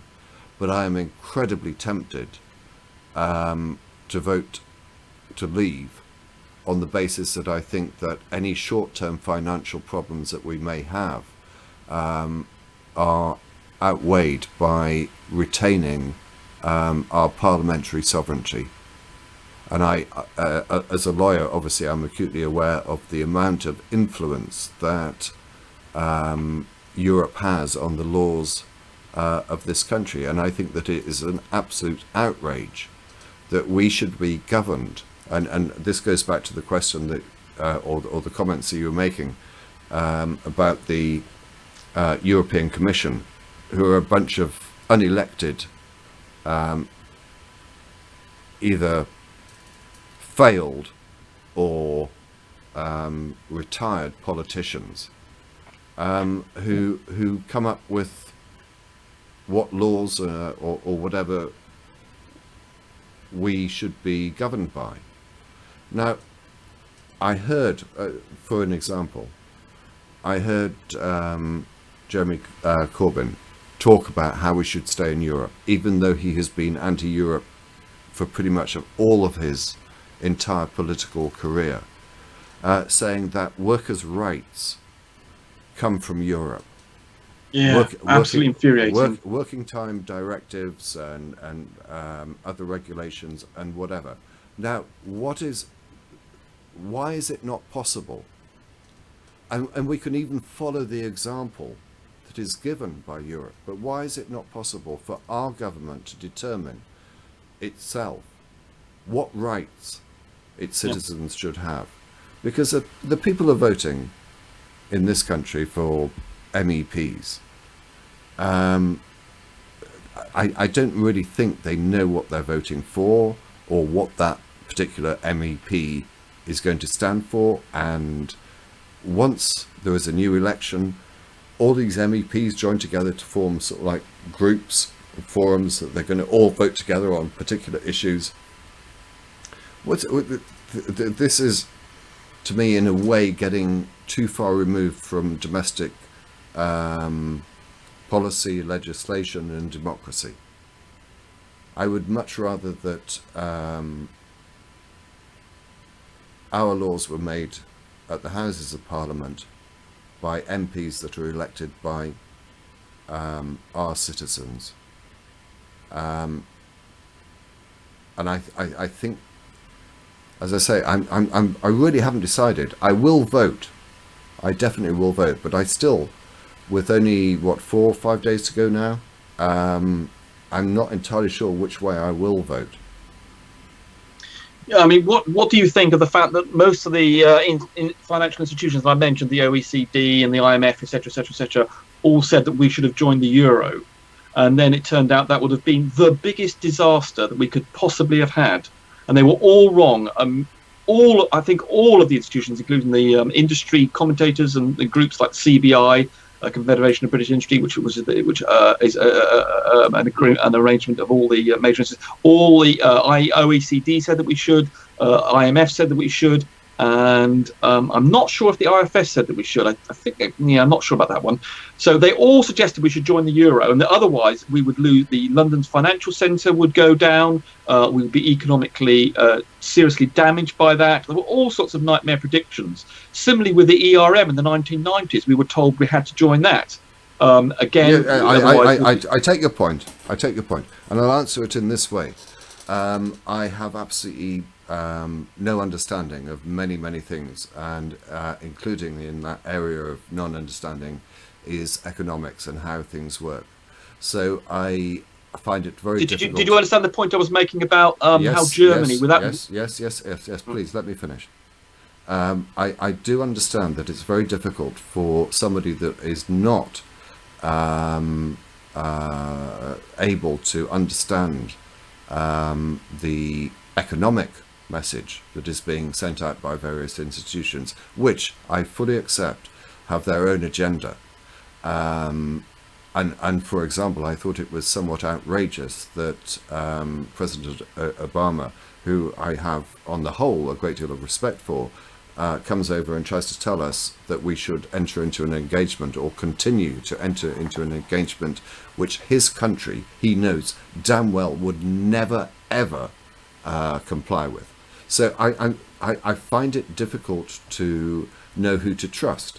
Now, if that lack of trust remains, then I can see myself voting leave on Thursday. If I can find something that I can consider to be a reliable source, a source that I can understand, then and that source tells me that, yeah, you're going into years of recession if you vote out, then I may be convinced to vote to stay in, and this is a problem. And at the moment, I simply don't trust any of the information that I'm being given, or I don't understand the information that I'm being given. So that's the position I'm in. But let me say, obviously counter or deal with some of the things you said. I'm going to do it very, very quickly. I think that the people who say that you cannot control immigration whilst we stay in Europe are absolutely correct. I agree with you on that point. I think whether that is a good thing or a bad thing, I'm not entirely sure. Everyone seems to think that immigration into this country is a bad thing, although I can see some positives from that. And as I say, the financial side of things, I just don't understand. So there we go. But I'm going to obviously allow you and the others to respond, but I'm going to draw this to an end because I do want to talk briefly about the killings in Orlando for what will be the last 30 minutes of the show. So talk amongst yourselves, Worth. I pop away for 2 minutes and then we'll get onto that issue. Okay? Is that fair enough? Yep, Yeah. fine. I'm just having a look at some of the comments in the chat because I do kind of think that it would be nice to get some Remain opinions because otherwise it does look a little bit one-sided. But I do think that the Leave side and the Remain side have treated this a little bit too much like it's a black and white issue, which I think that they have to do to a certain degree, because if the Leave side says it says any of the advantages of the EU, the Remain side will instantly quote it back at them, and vice versa. So when you watch these campaigns, I think you have to watch them with the understanding that the Remain campaign probably does agree that there are some bad things about the EU, and the Leave campaign probably does agree that there are some good things about the EU, but they can't say them because instantly the other campaign will use it against them. So that's part of the problem. In a more general sense, the reason why I think the economic case is pretty good for leaving the EU is that in the long term, I think it's certainly the case that leaving the EU will mean more liberal trade with most non-EU countries, in the sense that the EU obviously has this protectionist barrier to non-EU countries, and of course also its inability to effectively form free trade agreements. So I think one thing is clear, that in the long term we will do better in terms of liberalising trade with non-EU countries.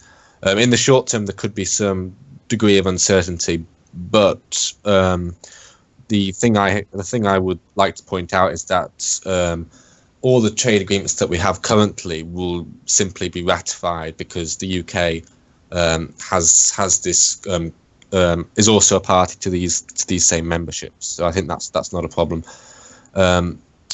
But of course, the UK could get a worse deal with regards to a free trade agreement with the EU. I think that is the one thing that the Remain is correct about. It's just whether or not you weigh that up against the increased liberalisation that we'd have with non-EU countries, and I would certainly say that outweighs the benefits of staying in on an economic perspective. Anyway. Yeah, it's the trade, as you said, the trade agreements that we have with other countries via the EU, which is to say, there's only 3 major ones. South Korea, Mexico, and South Africa, those agreements would remain in place until we, or the South Africans or the Mexicans, decide to end it. And there seems no reason that they would. So this idea that's much touted about one reason why we should remain in the EU is because of all the trade agreements we have to form is absolute bollocks. The one issue, indeed, as you say, is that 44% of our exports of goods and services goes to the EU. So, that's half of our total exports. So that is the one area we have a problem with. And as I say, I'm not sure about this, but it seems to me because we have a huge trade deficit with that area, we are their biggest customer. You do not punish your biggest customer. You just don't do that. Not when it's £70 billion, and particularly it's in the higher end goods and the German car manufacturers, etc. They would beat their door down, beat Angela Merkel's door down, demanding that we don't have. Because if there is a tariff war between us, it's the EU that loses out. Now they could cut their nose off to spite their face, but I agree with that. And of course, the worst case is behind the comics till tariff area. But I'm just looking at the chat now, and a lot of people are talking about Scotland, which is. Yeah, I was about to mention that actually. Yeah, I wanted to talk about that, actually. Which is an interesting point. I mean, I am Scottish. I may not sound it, but I was born in Scotland. To me, I was undecided about the Scottish referendum. Personally, as someone that lives in England, it really doesn't matter to me whether Scotland went independent or not. I might have more of an opinion about it if I was actually living in Scotland. But I was undecided on that. But but for those that are worried about Scotland becoming independent if we leave the UK, and again, I think if Scotland wants to go independent, then it absolutely should go independent.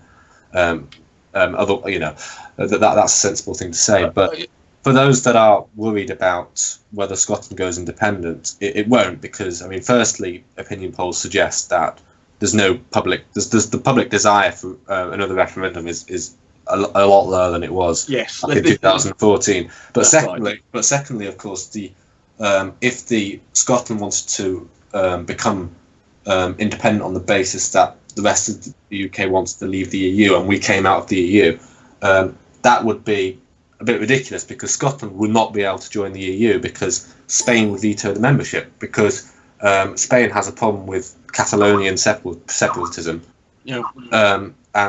So the last thing that Spain wants is to encourage their own separatism with Scotland becoming independent. So it will not happen. But anyway, DPR wants to move on. Yeah, I just want to make one quick point about Scotland. There is no way that Scotland will leave the Union as a result of this, because they had the chance 2 years ago. That was a vote for generation. The Westminster Parliament has the right to determine whether there is another EU referendum, and even if the Scottish give a huge fuss, they won't get it. And what's more, with the collapse in the oil price, Scotland has an 11% deficit on its finances, which means it can't. It's even a terrible state it would be in if it left the UK. Also, of course, they'd have to reapply to the EU, because we would leave. And by the time we got round to creating an independent Scotland, we would be outside the EU, and therefore they wouldn't be able to get back into it. So there's no way. And as you say, Spain would also veto their entry. So there's absolutely no way on earth. And also, as you say, there is no demand, much less demand from now there was. There is no way. It's a complete red herring that Cameron brought up, that by leaving the EU, we threaten the Union. As I say, on this subject, I tend not to trust politicians, but I insist now we move on, because there is another significant issue that I did say that we would be discussing, and we're now left with much less time to discuss it, and that relates to the killings in Orlando over a week ago, I think now.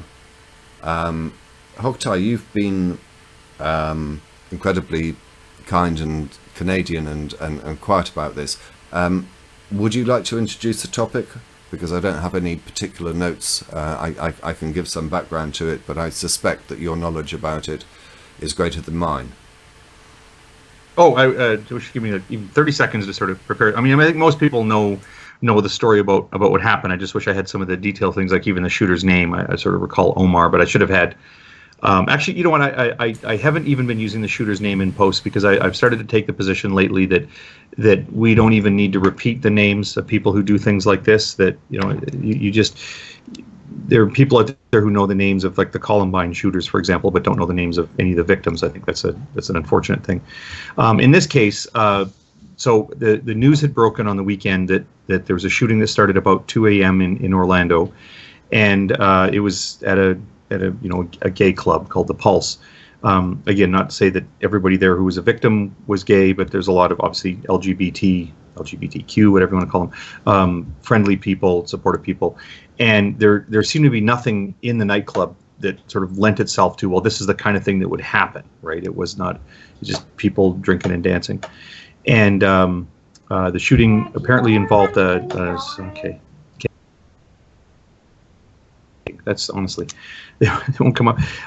Anyway, it was a pretty basic shooting in terms of it wasn't like Neo walking in the Matrix with all the guns. It was apparently one semi-automatic rifle and a handgun, and was able to, in a relatively short period of time, shoot 100 people. Most of those people, more than 100 people, most of those people received multiple impact with the bullets. And the initial figures for the death count was almost 50, 53. I think the number most people have settled on now is 49 deaths.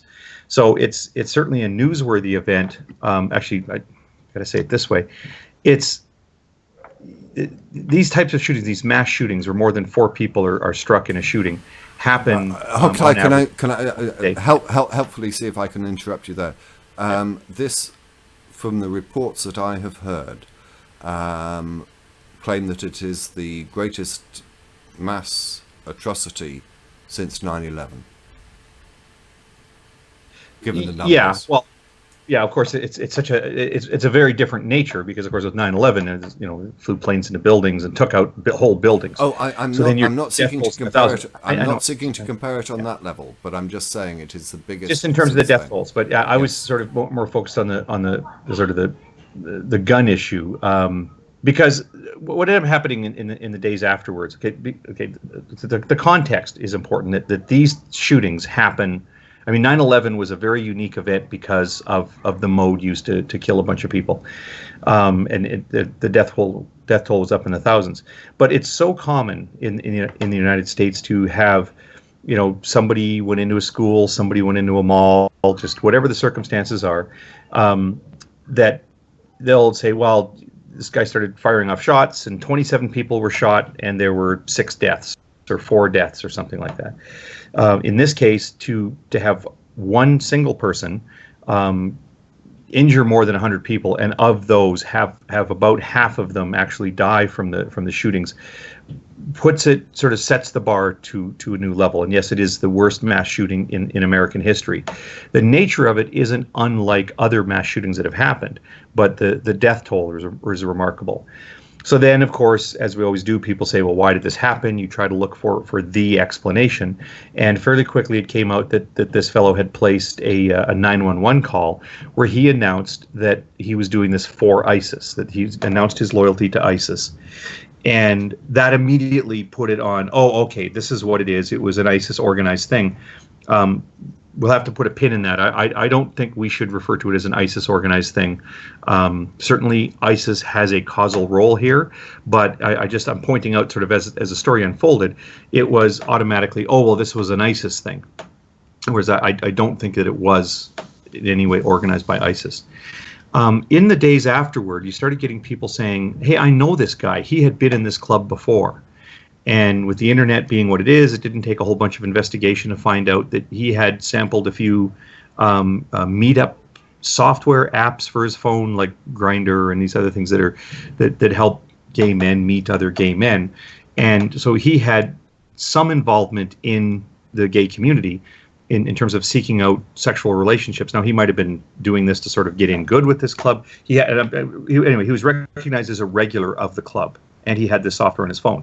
So then very quickly the story came out, oh, well, he has some issue with gay people. He was jilted by somebody at the club, or a self-loathing homosexual, closeted homosexual, and that's why he did it. But then it doesn't explain, well, why would a self-loathing closeted homosexual place this 911 phone call where he announces his allegiance to ISIS? And then social media has just been hopping lately with, oh, well, we need more gun control, or we need to do something about ISIS or Islam in general. And, obviously the LGBT angle is pretty significant. Let me, perhaps, I do have a lot more observations about it, but is that sort of a good summary that you other gentlemen can comment on sort of what you've seen, discussed about it through social media, or if you have opinions, or if there's some part of that characterization that wasn't really fair? No, I think the summarization was fair, save for the fact that the accounts that I heard concerning his or him being a regular attendant at this particular club was denied by the club itself. I think I'm terribly sorry, like you, I don't recall the name of the person involved, but I think the club was the Pulse or something. The Pulse, yeah. Yeah, and they've denied that. What I'm actually more interested in is approaching the issue from a video that was posted by Sam Harris. Now, when I looked on YouTube, this video was posted 2 days ago, and I can refer to its contents, and this is what, in fact, I would like you to comment upon. And for those watching at the beginning of the show who are bored about the European referendum, because it has little effect on your country, you may have taken that opportunity to go and look at it. I would have played it, save for the fact that it is listed not as Creative Commons, but also but as standard YouTube, which means that if I had played it, it could potentially be open to DMCAs, and we know how rife those are. But in that video, Sam Harris made a number of points, and these are what I would like to discuss, if I may. Now, I watched it yesterday. I think the Rumpus watched it very shortly before we were going live, but he also was struggling with his technical problems. So I don't know how many people have seen this, but he posted it as a result of a tweet that he posted very shortly after the event, and as a result of the responses to that tweet. And basically, in his video, he says, and you might find this surprising, he says he supports Donald Trump's response to the event over and above the responses that were given by Clinton, Hillary Clinton, and Obama.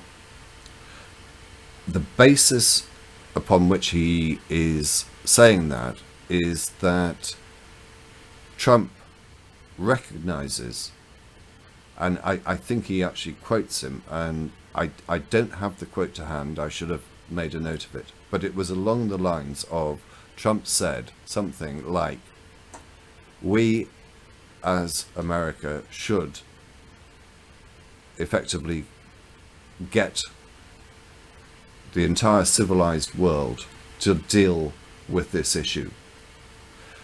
And the video also included a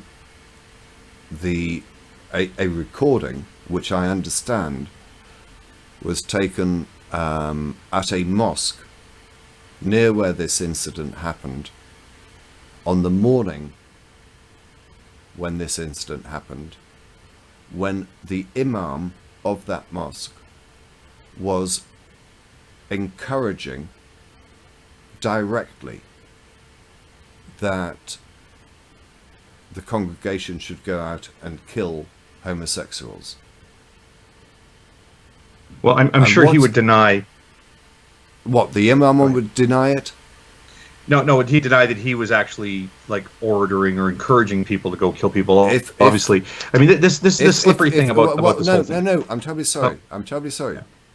You told me before the program started, before we went live, that you had seen the beginning of this video. Now, Yes, but I do not know where that recording came from that is included in that video. And just so if anyone wants to go and watch it now, all they need to do is to go to YouTube, put in Sam Harris, Trump, Orlando, Trump, Clinton, Obama. It'll come up. It may now, given the time, may now come up as being posted 3 days ago. I suspect it's probably still 2 days, but you're going to find it. Now, in that, there is a recording which the impression is given was the message that was given from the Imam from a local mosque. And the point that Sam Harris makes, and this is what I want to take your views on, he encourages the killing of homosexuals. Now, let's start on the basis that most Muslims do not follow the Quran literally, in the same way as most Christians do not follow the Bible literally. That is to say, they don't stone people to death and whatever. The Christians have got a much better get-out clause for not following directions because they've got the new covenant with the death of Jesus and whatever.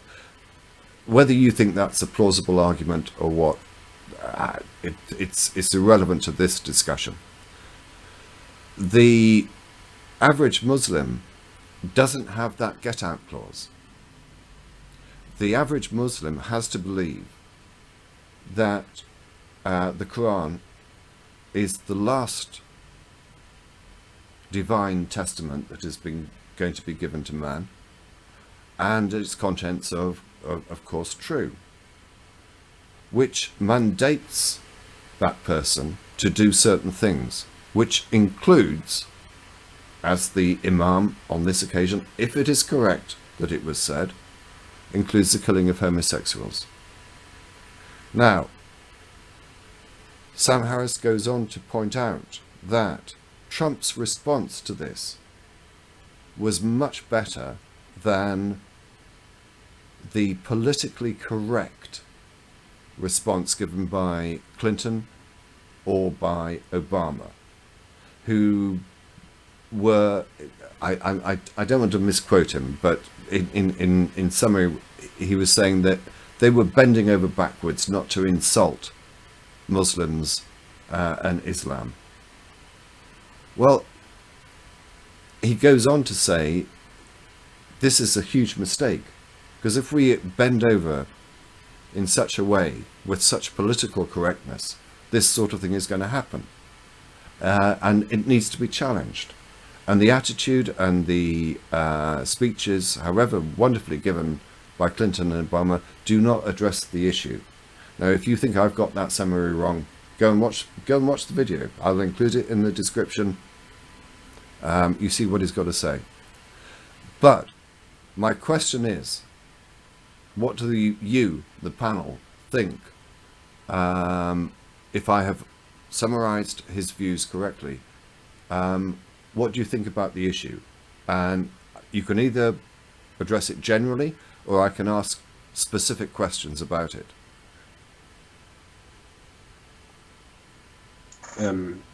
Oktay, are you going first? No, go ahead. Yes. Well, what's the kind of practicalities of what Trump is suggesting? I mean, Trump is suggesting that this is an issue that cannot. This is my understanding of Harris's video, and also my own personal opinion. Okay, now, if you read the Quran, it seems to me impossible, absolutely impossible, to say that Islam is a religion of peace. it quite clearly isn't. It requires the punishment and the death of all sorts of people and for all sorts of crimes. And the fact that the majority of Muslims in this world do not follow the Quran means that in my definition they are moderates. They are doing effectively the same as the Christians are doing in rejecting the directions of the Old Testament. They, as I say, they may have better justification for doing it because of the sacrifice of Jesus. I don't find that a plausible argument, but they can find some reason. Rumpus, if you're going to mute your microphone. Thanks. Oh, sorry. That's okay. But the Muslim doesn't have that excuse, and so it is perfectly viable to argue that organizations such as ISIS, ISIL, or so-called whatever, however you want to name them, they are the people that are following the true Muslim Islamic traditions. They're the ones that are following the Quran. Now, I think that would be unfortunate because I'd like to think that most Muslims don't do that. Why don't they do that? They realize that their holy book is full of absolute horrific things and instructions that they must do. But some of them follow them.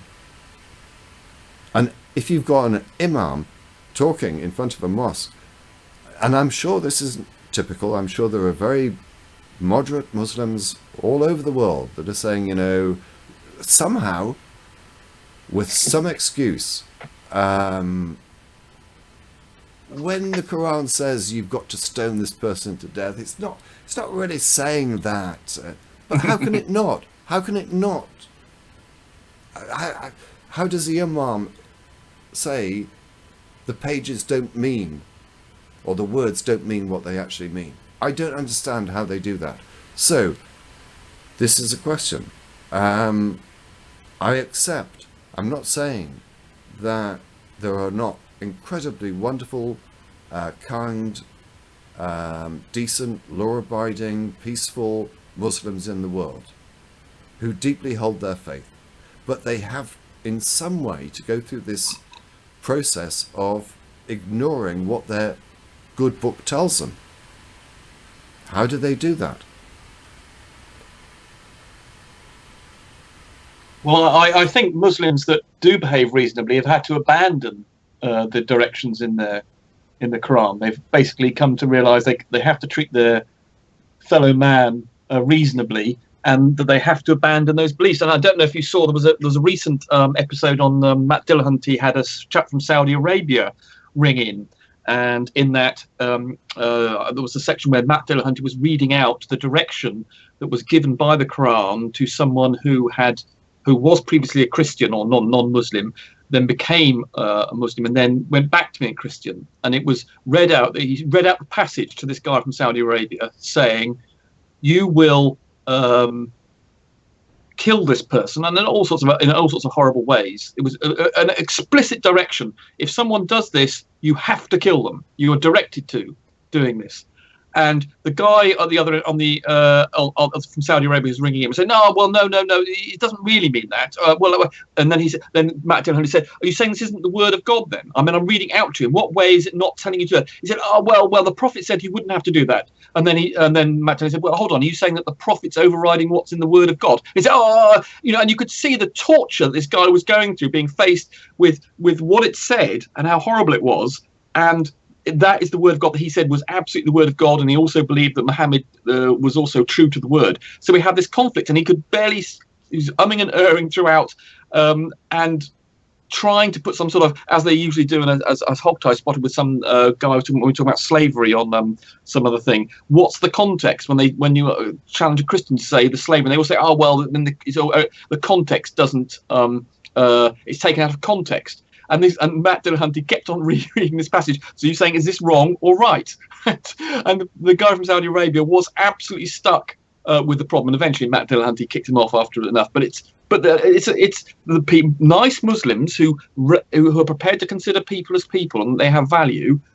Are basically going against the direction in the Quran, and you can argue that there are similar directions about slavery and things. Okay, there's this in the Bible about the New and Old Covenant. Obviously, they try and get around it, but there are horrible instructions in the certainly God's behaved badly, and there are instructions to behave badly in the Bible, and we have sort of detached ourselves from that, obviously as Christians, but they've yet to do that in the Islamic world, and obviously some of the directions. I mean, the directions are much more explicitly horrible in the Quran. And yes, the only way of them becoming reasonable people, it seems to me, is them detaching themselves and in some way saying, well, the classic things to say, oh, they meant it in that time, they don't quite mean it now, is the classic sort of way of trying to get around it. And only when they come through, detach themselves in that way, I think they become reasonable people. It's just appalling that radio clip that guy was saying was it for their good? He was saying that that Imam was saying they had to kill them. It was good to do that. It was for their benefit, and you needed to take that on board. And it was just something you had to do, and it was good for them as well. You just simply had to accept it in a nice moral thing. It was the most revolting, horrendous thing you could listen to. Hogtie, you're talking, but we can't hear you. I think he's talking to someone else. Rude little Canadian. How could Canadians be so rude? But it obviously is. Quantum, did you want to comment on this? I don't really think I'm much to add. I mean, Rumpus has been expressing himself particularly eloquently today, hasn't he? I'm in a ranty mood, being annoyed. I think you've been in a ranting mood, but I don't mind that. You're talking about issues that are very passionate to you, but yeah. I mean, also let's not. No, go on. Let's not forget that the one point is that unfortunately moderate Muslims do cover for extremism. I mean, we discussed this I think about 4 or 6 weeks ago when there was a poll in the Telegraph about the moderate Muslims supporting the 9/11 bombers, and there was a poll by Channel 4 News, which is very pro-Muslim in this country, who took polls about the thoughts on the 7/7 in this country on the 7th of July, was it 2005? There were 3 bombs that blew up, killed about 50-odd people, and by the first suicide bombers in this country. And they were polled, the Muslim population in this country were polled, at least a good section of them. And I think 1/4 of them refused to condemn their actions of suicide bombing, and another 50% were indifferent, and then there was a final sort of 10 or 15% that were going to outright condemn this action. And so, unfortunately, the problem is that Muslims, we need them to take action against their extremist elements. But unfortunately, because the Islam is not just a sort of mild direction about what to do in life. It says all sorts of things that you have to do in your day-to-day. It's almost an instruction for living. So that when you're a Muslim, your religion is far more intrusive into your life than Christianity is. And I'm appalled by the attitude of the more moderate Muslims, and we found that even the Muslim Council of Britain, which was supposed to be the moderate element in this country that was financed by the government, it turns out they had extremist demands and things. And you find out the Wahhabi schools and things are financed by Saudi Arabia. They have books calling Jews pigs and things, and they should be burnt. I mean, this is the literature that's going through the system. And we've recently had in the Birmingham, we've had an infiltration of extremist Muslims infiltrating the school system there and demanding that, for instance, the school teachers were wearing hijabs and not hijabs. I'm not quite sure, but certainly in Muslim dress, even if they were Christian, and telling them that Jews are revolting and even trying to teach them Arabic. I'm afraid that I think it's a force. Even I agree with Sam Harris. I think Sam Harris has got it exactly right that this needs to be fought. I mean, in Bangladesh, which is going on there, it turns out there's an ISIS cell there that's busy killing all these. I think I was looking at a report. I can't remember. Something like 50 people have been killed just for being atheist or Christian and hacked to death by machetes in the last 6 months or something ridiculous. I do regard Islam as a revolting, barbaric thing 1,000 years ago that we could do well without. I'm going to say, I know why we often have this discussion about, well, what the Bible actually says or what the Quran actually says. And I would suggest It really doesn't matter all that much what either the holy texts actually say. I mean, obviously, I shouldn't say it. I don't mean to imply that it doesn't matter at all, because it is a reference material. It is something that at least factions of Christians and factions of Muslims will say, well, look, we have this holy book. This is divine revelation. So we're going to go back and refer to this thing. So it's important because they say it's their source material. But when we get to the subtleties of, and lack of subtlety, in their implementation of their beliefs, we cannot arm ourselves with their holy book and say, well, we know what their holy book says, because it doesn't matter, right? They all pick and choose. They all pick and choose. You've got a subset of the Christians in the United States that feel that Mark 16 provides the guidance that they should be able to handle snakes, and that's what only real Christians can handle snakes, and other people that don't are not real Christians. And of course, most modern Christians would say, well, those people are crazy. It doesn't matter. You can pick either holy book, and what is important is the crucible, right? So when you take any group of religious followers and you say, well, what makes them like that? Whether you're looking at Mormons and you say, well, why are the Mormons? So here's a collection of Mormons that live, here in southern Alberta, for example, and they're really, really nice people. Well, why are they like that? Is it because of the Bible? Is it because of the Book of Mormon? Is it because of the Doctrine and Covenants? No, well, in part, but it's all these other social factors that go into it, and so we're into a situation. And I sort of want to make a slightly different point that I think is more really on point with the shootings and how people react to the shootings, and how the conversation gets bogged down by these phrases. Like I'm this week in particular really tired of getting the scolding from people that comes along in the form "not all Muslims." And just recently, I'd made a post where I was referring to some of the misguided thinking of evangelical Christians, and received the response, well, not all evangelicals. Okay, I get that, right? Gotcha. And this is, I mean, let me say this. If I had made the observation, the factually correct observation, that in the United States, black people get into car accidents, right? Well, somebody could tell me, well, not all black people get into car accidents. Well, that's true. That's fine. But the importance or the veracity of my statement about black people getting into car accidents, why is it meaningful to mention this, that black people get into car accidents? Are they getting into car accidents because they're black? Is that the relevant factor behind car accidents, is because people get into car accidents tend to be black?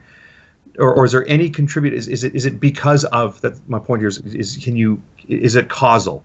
Is it, when you say that black people get into car accidents is just a random, well, whatever, or are you saying that it's something to do with their blackness that makes them get into these car accidents? Well, I use that example because it's self-evident foolish.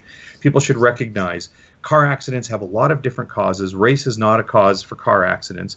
And when you point out that some subset of people get into these car accidents, and somebody goes, well, not all those people get into car accidents. Well, what the hell, The difference here is, okay, not all Muslims embark on violence. Not all Muslims are terrible, hateful people. But when you look at the types of actions that the violent Muslims do, or the types of attitudes that the hateful Muslims have, they do so because of their understanding of Islam. And we can compare it. We can look and say whether, in our view, it's a justified emergence from the Quran.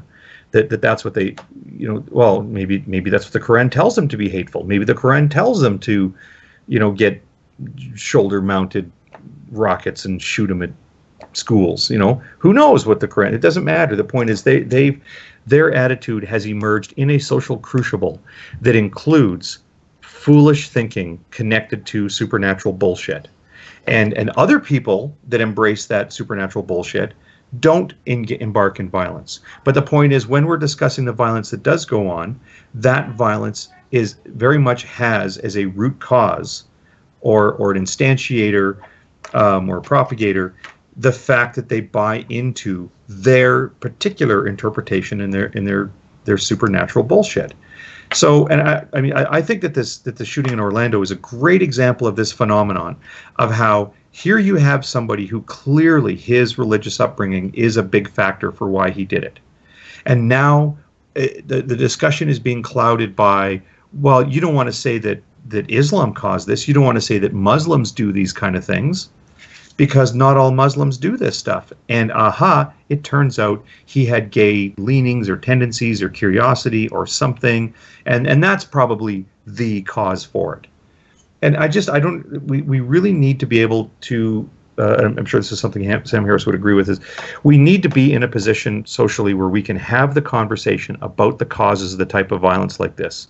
I had written a post, I think it was on Monday, and people can check out I don't do it on Facebook, it'd be on Google+, and it starts with the phrase is just one thing. And it's just everybody's looking for the one thing that caused this. And the story here's a guy that was raised to believe that there are disgusting people in the world. The Jews are pigs. The homosexuals are disgusting deviants. And they are going to face eternal torture. Right? This is a fact about reality in his mind. Just like I can go outside and I can look at dark clouds and I can sort of feel that little bit of wet. Oh, it's going to rain. It's going to rain. That's a fact about reality that I've come to understand about the way the universe works. He understands that gay people will face a torment of 90 snakes biting their face off, and then the skin regrowing so that the snakes could come back and bite the face off again. I mean, this is his understanding of what reality is, and that's what's going to happen to the gay people. And then he just it turns out he's got that inclination himself. And at the same time, he's taught, and there'll be lots of people who say the Quran doesn't support this, but he is taught that if what he does is he pledges himself to an organization like ISIS, announces that he's doing this for ISIS, and he goes and he kills a bunch of these sinners, then that will bring favor in his God's eyes. And there are going to be people who say that that's not what's supported in the Quran. I don't care. That's what he was told. That's his understanding of Islam. It's well shared by a significant piece of the pie. Make a pie chart of Muslims. That's a significant piece of the pie. People who believe that if you kill a bunch of infidels or sinners or these disgusting perverts, then you get a seat in heaven and you avoid the snakes biting your face and the hammer crushing your head and all that other nonsense that's just all made up. And all of this is happening in a country where any temporarily insane person can, with less than a day's planning, arm themselves with the right hardware and ammunition to go and put multiple bullets into the bodies of hundreds of other people. And these are all factors that need to be taken in as part of the discussion. And I got to tell you, I'm a little tired of people when you say, well, boy, it's too bad they didn't have a little better gun control laws. They're like, but he was a Muslim. Well, how is that relevant? The point is, or he was crazy because he started thinking he was gay, and so he shot gay people. Well, how does that matter? You want to know? Let me wrap up on this point. You know what all these shootings have in common? Not gay people, not Islam, not ISIS, right? All these shootings have in common guns. Is that too stupid of an observation to make? Now, in this case, there are other root causes, but... Yes, of course there are, but your basic point is one that I've been making on this show for, I think pretty much since it started. I have always had a strange understanding, or total lack of understanding of gun laws in America. It's become somewhat clearer to me why they hold these views, but I still don't see why they're not reforming any form of gun control, and why any attempt at reforming gun control is so totally opposed. Say for obviously the NRA and other movements that supply money for votes effectively. But yes, we've discussed. We've discussed the gun control thing before, and sadly, we will have another opportunity to discuss American culture and why the gun laws are not going to be reformed. It'll be within weeks. And can I just really rudely interrupt you? One of the last occasions we discussed this was a school shooting. Within the last 6 months. Sandy Hook. I can't remember which one it was, but it was within the last 6 months or so on this program. And I discovered between that program and the following one that there had been another mass shooting, this time in Florida, that the press hadn't even bothered reporting because the numbers of people killed were not sufficient to make it noteworthy. And I wanted to bring it up on the next show, but for reasons that there were other things to discuss and whatever, I never brought it up. But this is how common it is in America. I'm sorry to rant. This is how common it is in America for there to be multiple deaths, and you define multiple deaths, 3 or 4 people being shot. It's kind of state defined. 3 or 4 people killed or seriously injured. And this one in Florida, as I say, not worthy of report because only 4 people got killed in this one and 9 people got killed in the other one. So all the news goes to the 9 people, not the 4 people. And same so situation when you here. say we'll discuss this again, of course we will. It's only a matter of time, and I would say only a matter of weeks before we have another situation where we could say, how crazy is America to have this? Yeah, which is, I was going to use that to say, well, I think we should talk about ISIS's, because we haven't talked about Islam. So why don't we stay on what role ISIS plays in all of this? But I do want to say just of the sort of the body count. This shooting at the Pulse was Florida's second mass shooting of the weekend. The first one went unreported. Again, it wasn't. You're going to have to tell us about this. I saw some figures that said there's been a mass shooting. Sorry, I'm totally sorry, Rumpus. I was away from the computer for a few moments. I just want to check. Were you mentioning this one before, Hogtie? No, this one, the one we've been talking about at the Pulse. No. It was. Yes, I know. But you were saying there was another one that was not reported. Yes, this one. I know you're referring to the previous time we'd covered a mass shooting, and there had been another mass shooting. I'm now saying of the one at the Pulse this last week, the one at the Pulse was the second mass shooting in Florida of that weekend. Right.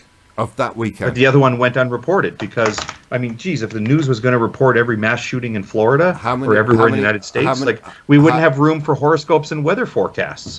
How many people were killed? I'm sorry, I think that's wonderful, but I don't know. And I'm laughing at your example about horoscopes as opposed to the fact that there was a mass shooting. I just want people to be. But how many people? Do you have any details about the previous? No, a guy'd have to go look it up because you're not going to see it presented in the news. It's not going to be put in front of your nose. I mean, I suppose I could go look it up. I'd rather talk a bit about the ISIS strategy and how that's going to play out in the United States. But yes, we've got people watching the show. I'd rather stick on that as well. Could I just say one thing? But Rumpus did want to say one thing. Yeah, this mass shooting thing. I think I saw something in the newspaper that said that there's a mass shooting of, i.e., 3 or 4 people killed this year, almost one a day in the US. One person year, or one mass or one mass shooting. Yes. Yeah, you can look up the figures. We've talked about this time and time again on this program. And the only way to do it is to sort it out is for them to remove handgun controls. I think this obsession everybody, for instance, was not allowed to take a handgun out of their house, and they were allowed rifles still, because rifles are not usually killed, although they're killed obviously in the mass shootings, but the mass shootings are less common. The most people are killed with handguns. If they were banned outside the house, at least you could start off with that and obviously ban them completely. I believe if you said ban handguns, and if you get caught with a handgun outside your house, you will be arrested and put in jail for 10 years or whatever, then that would eliminate it largely. I mean, I know it'd be incredibly unpopular, but that is the only way you're going to tackle this. And because obviously people like to go. Yeah, I take the point. So far as my understanding is concerned, there are certain states where open carrying is not allowed. You cannot walk around with a gun. Yeah, open. I conceal. I think I'd much prefer to be able to see them. I think if someone was going around with a open thing, I'd much prefer that. I could see it. let me rephrase it in a better way. I think there are certain states where you're not allowed to carry firearms in public, but I may be wrong. I think part of the problem with I think that there's a very big difference between the culture that people have towards guns in the UK versus the US. But one thing that I'm skeptical of is since the market is so saturated with guns in America, I'm not sure gun control would be as effective as it. I mean, in the UK, it's extremely effective. Gun control in the UK definitely works. It works to a lesser degree in Australia as well. But if you look at countries like Switzerland, they have quite a lot of guns, but the culture is very different. So in Switzerland, they have things like national service. There's more of a respectful attitude towards firearms in Switzerland compared to America. So it is partly a cultural thing. But I mean, in the UK, it is quite successful. I mean, the very tragic death of the MP Joe Cox, the gun that was actually used to shoot her was actually a handmade gun. It was a gun that was assembled from scratch. It's that difficult to get hold of guns in the UK. But my skepticism is that whether such a policy like that would even work in the US, I'm not sure. But one thing that does tend to be overlooked in the discussion about guns is the suicide rate as well. More than the homicide rate. In fact, in the US, the number of suicides is disproportionately high due to the ease of access to firearms. So I think that's one thing that isn't discussed quite as much as it should be. That the suicide problem in America is arguably bigger than the homicide problem. And I think I saw some figures that said one second, please, everyone. I think that's an interesting topic, but we were talking about ISIS, and I think Hogtie wanted to carry on that conversation and make a point about that before we move on to anything else. And in fact, it'll be the last topic we're going to be talking about, because we're running well over our sort of like 2-hour mark. So let's keep things on ISIS for the time being. Yeah, I think they've got a strategy that is going to be very, very difficult for the world to deal with. The Americans in particular are going to struggle with it, especially if they aren't going to come to understand what ISIS is doing. So people tend to continue to think about these terrorist organizations as having a head, and then these administrative structure, including these cells that go out and they do these things. And ISIS certainly has done those kind of attacks, where a small group of them will go out and they'll do an organized attack. I'll tell you, one of the first things I heard when I heard that, this was an ISIS thing, was about, he placed this 911 call. And I thought, that's really weird, because you look at, for example, the attacks in Paris, it was a small group that was organized. The idea that and they communicate with each other. The idea that it was an individual whose major communication was to call 911 while he was getting set up to do it, that's not like an ISIS kind of thing.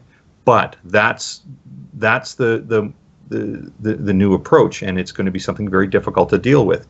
So it's almost like they modeled themselves after Anonymous. You might remember in the early days of Anonymous, there was kind of a core group of people. Who's Anonymous? Who is Anonymous? Who are these hackers that are doing this and doing that?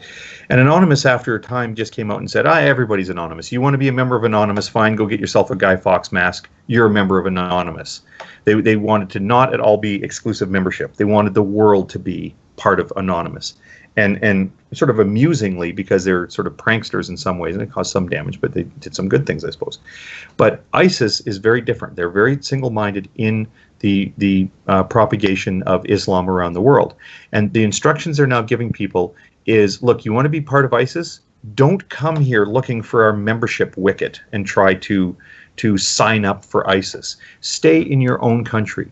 Do the things that we need you to do in your country. Kill as many civilians as you can. Use whatever you have available to you. Just do it. But make sure that you give ISIS the credit for it. So there's a fairly famous quotation. I'm going to give you the 2014 version of it. This is Abu Muhammad al-Adnani. Abu Muhammad al-Adnani. He says, and this is translated, if you can kill a disbelieving American or European, especially the spiteful and filthy French, or an Australian or a Canadian or any other disbeliever from the disbelievers waging war, including the citizens of the countries that entered into a coalition against the Islamic State, then rely upon Allah and kill him in any manner or way, however it may be. Smash his head with a rock, or slaughter him with a knife, or run him over with your car, or throw him down from a high place, or choke him or poison him. Right, and then in 2016, there were some other instructions that came, but then in 2016, that sort of order was repeated, along with the additional instruction to make sure to give ISIS credit for it. And you start to look at some of these attacks. We've been hearing a smattering of these attacks previously on the show. We discussed the guy that had gone into the Parliament buildings. He shot a couple of soldiers that were guarding a war memorial, and then went into the building and started shooting an assault rifle off in the building. He was eventually killed during that attack. He could have conceivably got a lot more people. Well, before that, there was a fellow in Montreal who didn't have access to firearms, and he just got on the sidewalk and ran over people in his car. There are, I sort of wish I'd made the effort to make a list before going on the show, now that I think about it, because this actually would have been very informative for the audience to know about this. There are at least 10 attacks that I'm aware of, where somebody started an attack or partway through the attack, or before doing it, announced, like, I'm doing this for ISIS. So these are not people who are flipping through the Quran and saying, oh, well, you know what I'm going to do? I'm going to poison some people, or I'm going to run my car into a bunch of people. Right? These are people who heard the instruction from ISIS saying, if you want to do, like, just basically identify some people that you want to kill, and you go kill them. Now, presumably, they don't want you killing faithful Muslims, right? What they want you to do is identify some people that upset you, some people at a gay club, or an employer, or somebody who's dating your cousin, or whoever it is that you're upset with, and find a way to kill that person. Presumably that person's, gay or disbeliever, or in some way an infidel that needs to be killed. And you kill them, and you tell the world that you did it for ISIS. And it's going to create a climate of terror, because now we don't have, the FBI is not going to be able to track ISIS membership by going to the ISIS website and looking and seeing who's, signed up for an ISIS gold membership, right? This is ISIS's instruction to all the crazy people of the world. If you consider yourself loyal to the noble Quran, then you go out and kill whoever you want to kill, however you are able to kill them, and make sure to give us credit for them. And that is, in my view, is how ISIS can be properly blamed for their causal role in something like this. The gun control is really only one factor, because, he wouldn't have got as many people, but based on this instruction, there would have been nothing wrong with a loyal Muslim who accepted this instruction from these people who interpret the Quran for him, to have put a bomb in the building, or to released a bunch of poison gas, or poison a bunch of food, or something like that, so that, and it's going to happen. You're going to see, like, an increase in poisonings. You're going to see an increase in makeshift bombs, and you might even see more people crashing into people with cars, because that's what they were ordered to do, and it has happened. There are at least two incidents of somebody, at least two that I know of somebody hopping their car up onto the sidewalk and mowing down a bunch of people. It's depressing. I don't know if you guys wanted to respond to that, but I just would like our audience to be aware of that ISIS is not giving people marching orders and telling them go do these things. They're giving a license to be a good Muslim to the crazy people to go out and just kill whoever you want to kill. I think that's a good note upon which to end the program. It's terrible. That's depressing. It is. Well, I'm terribly sorry you misunderstood me. When I said it was a good note, it was a good final comment to conclude the program with, because we've overrun, as usual, by 30 minutes or so, and I don't want to test the audience's patience with going on for too much longer. It's something that we can come back to, but I think it is something that is it's a serious point to discuss, and what I would encourage people to do, and maybe we can dedicate more time to the next show to discuss Sam Harris's response, which hopefully most of you will have now looked at, and if not, it will be included in the description as soon as I can do so. Is what makes a moderate Muslim? Is it a Muslim that ignores the commandments of the Quran? Because it seems to me that that's the only thing that how you can describe a moderate Muslim. I don't know. We'll leave that to a future show. But for now, can I thank you all very much? I'll be ending things. If you've got anything to tell us, you can always Skype us at Magic Sandwich Show, and by what's our email? Same thing, isn't it? Or on Twitter at the DPR Jones. But we would like to hear from you. That would be great. Sorry, Hogtie. Go on. No, that was good. Yeah, no, it's fine. Okay, in that case, I'll bring things to a show.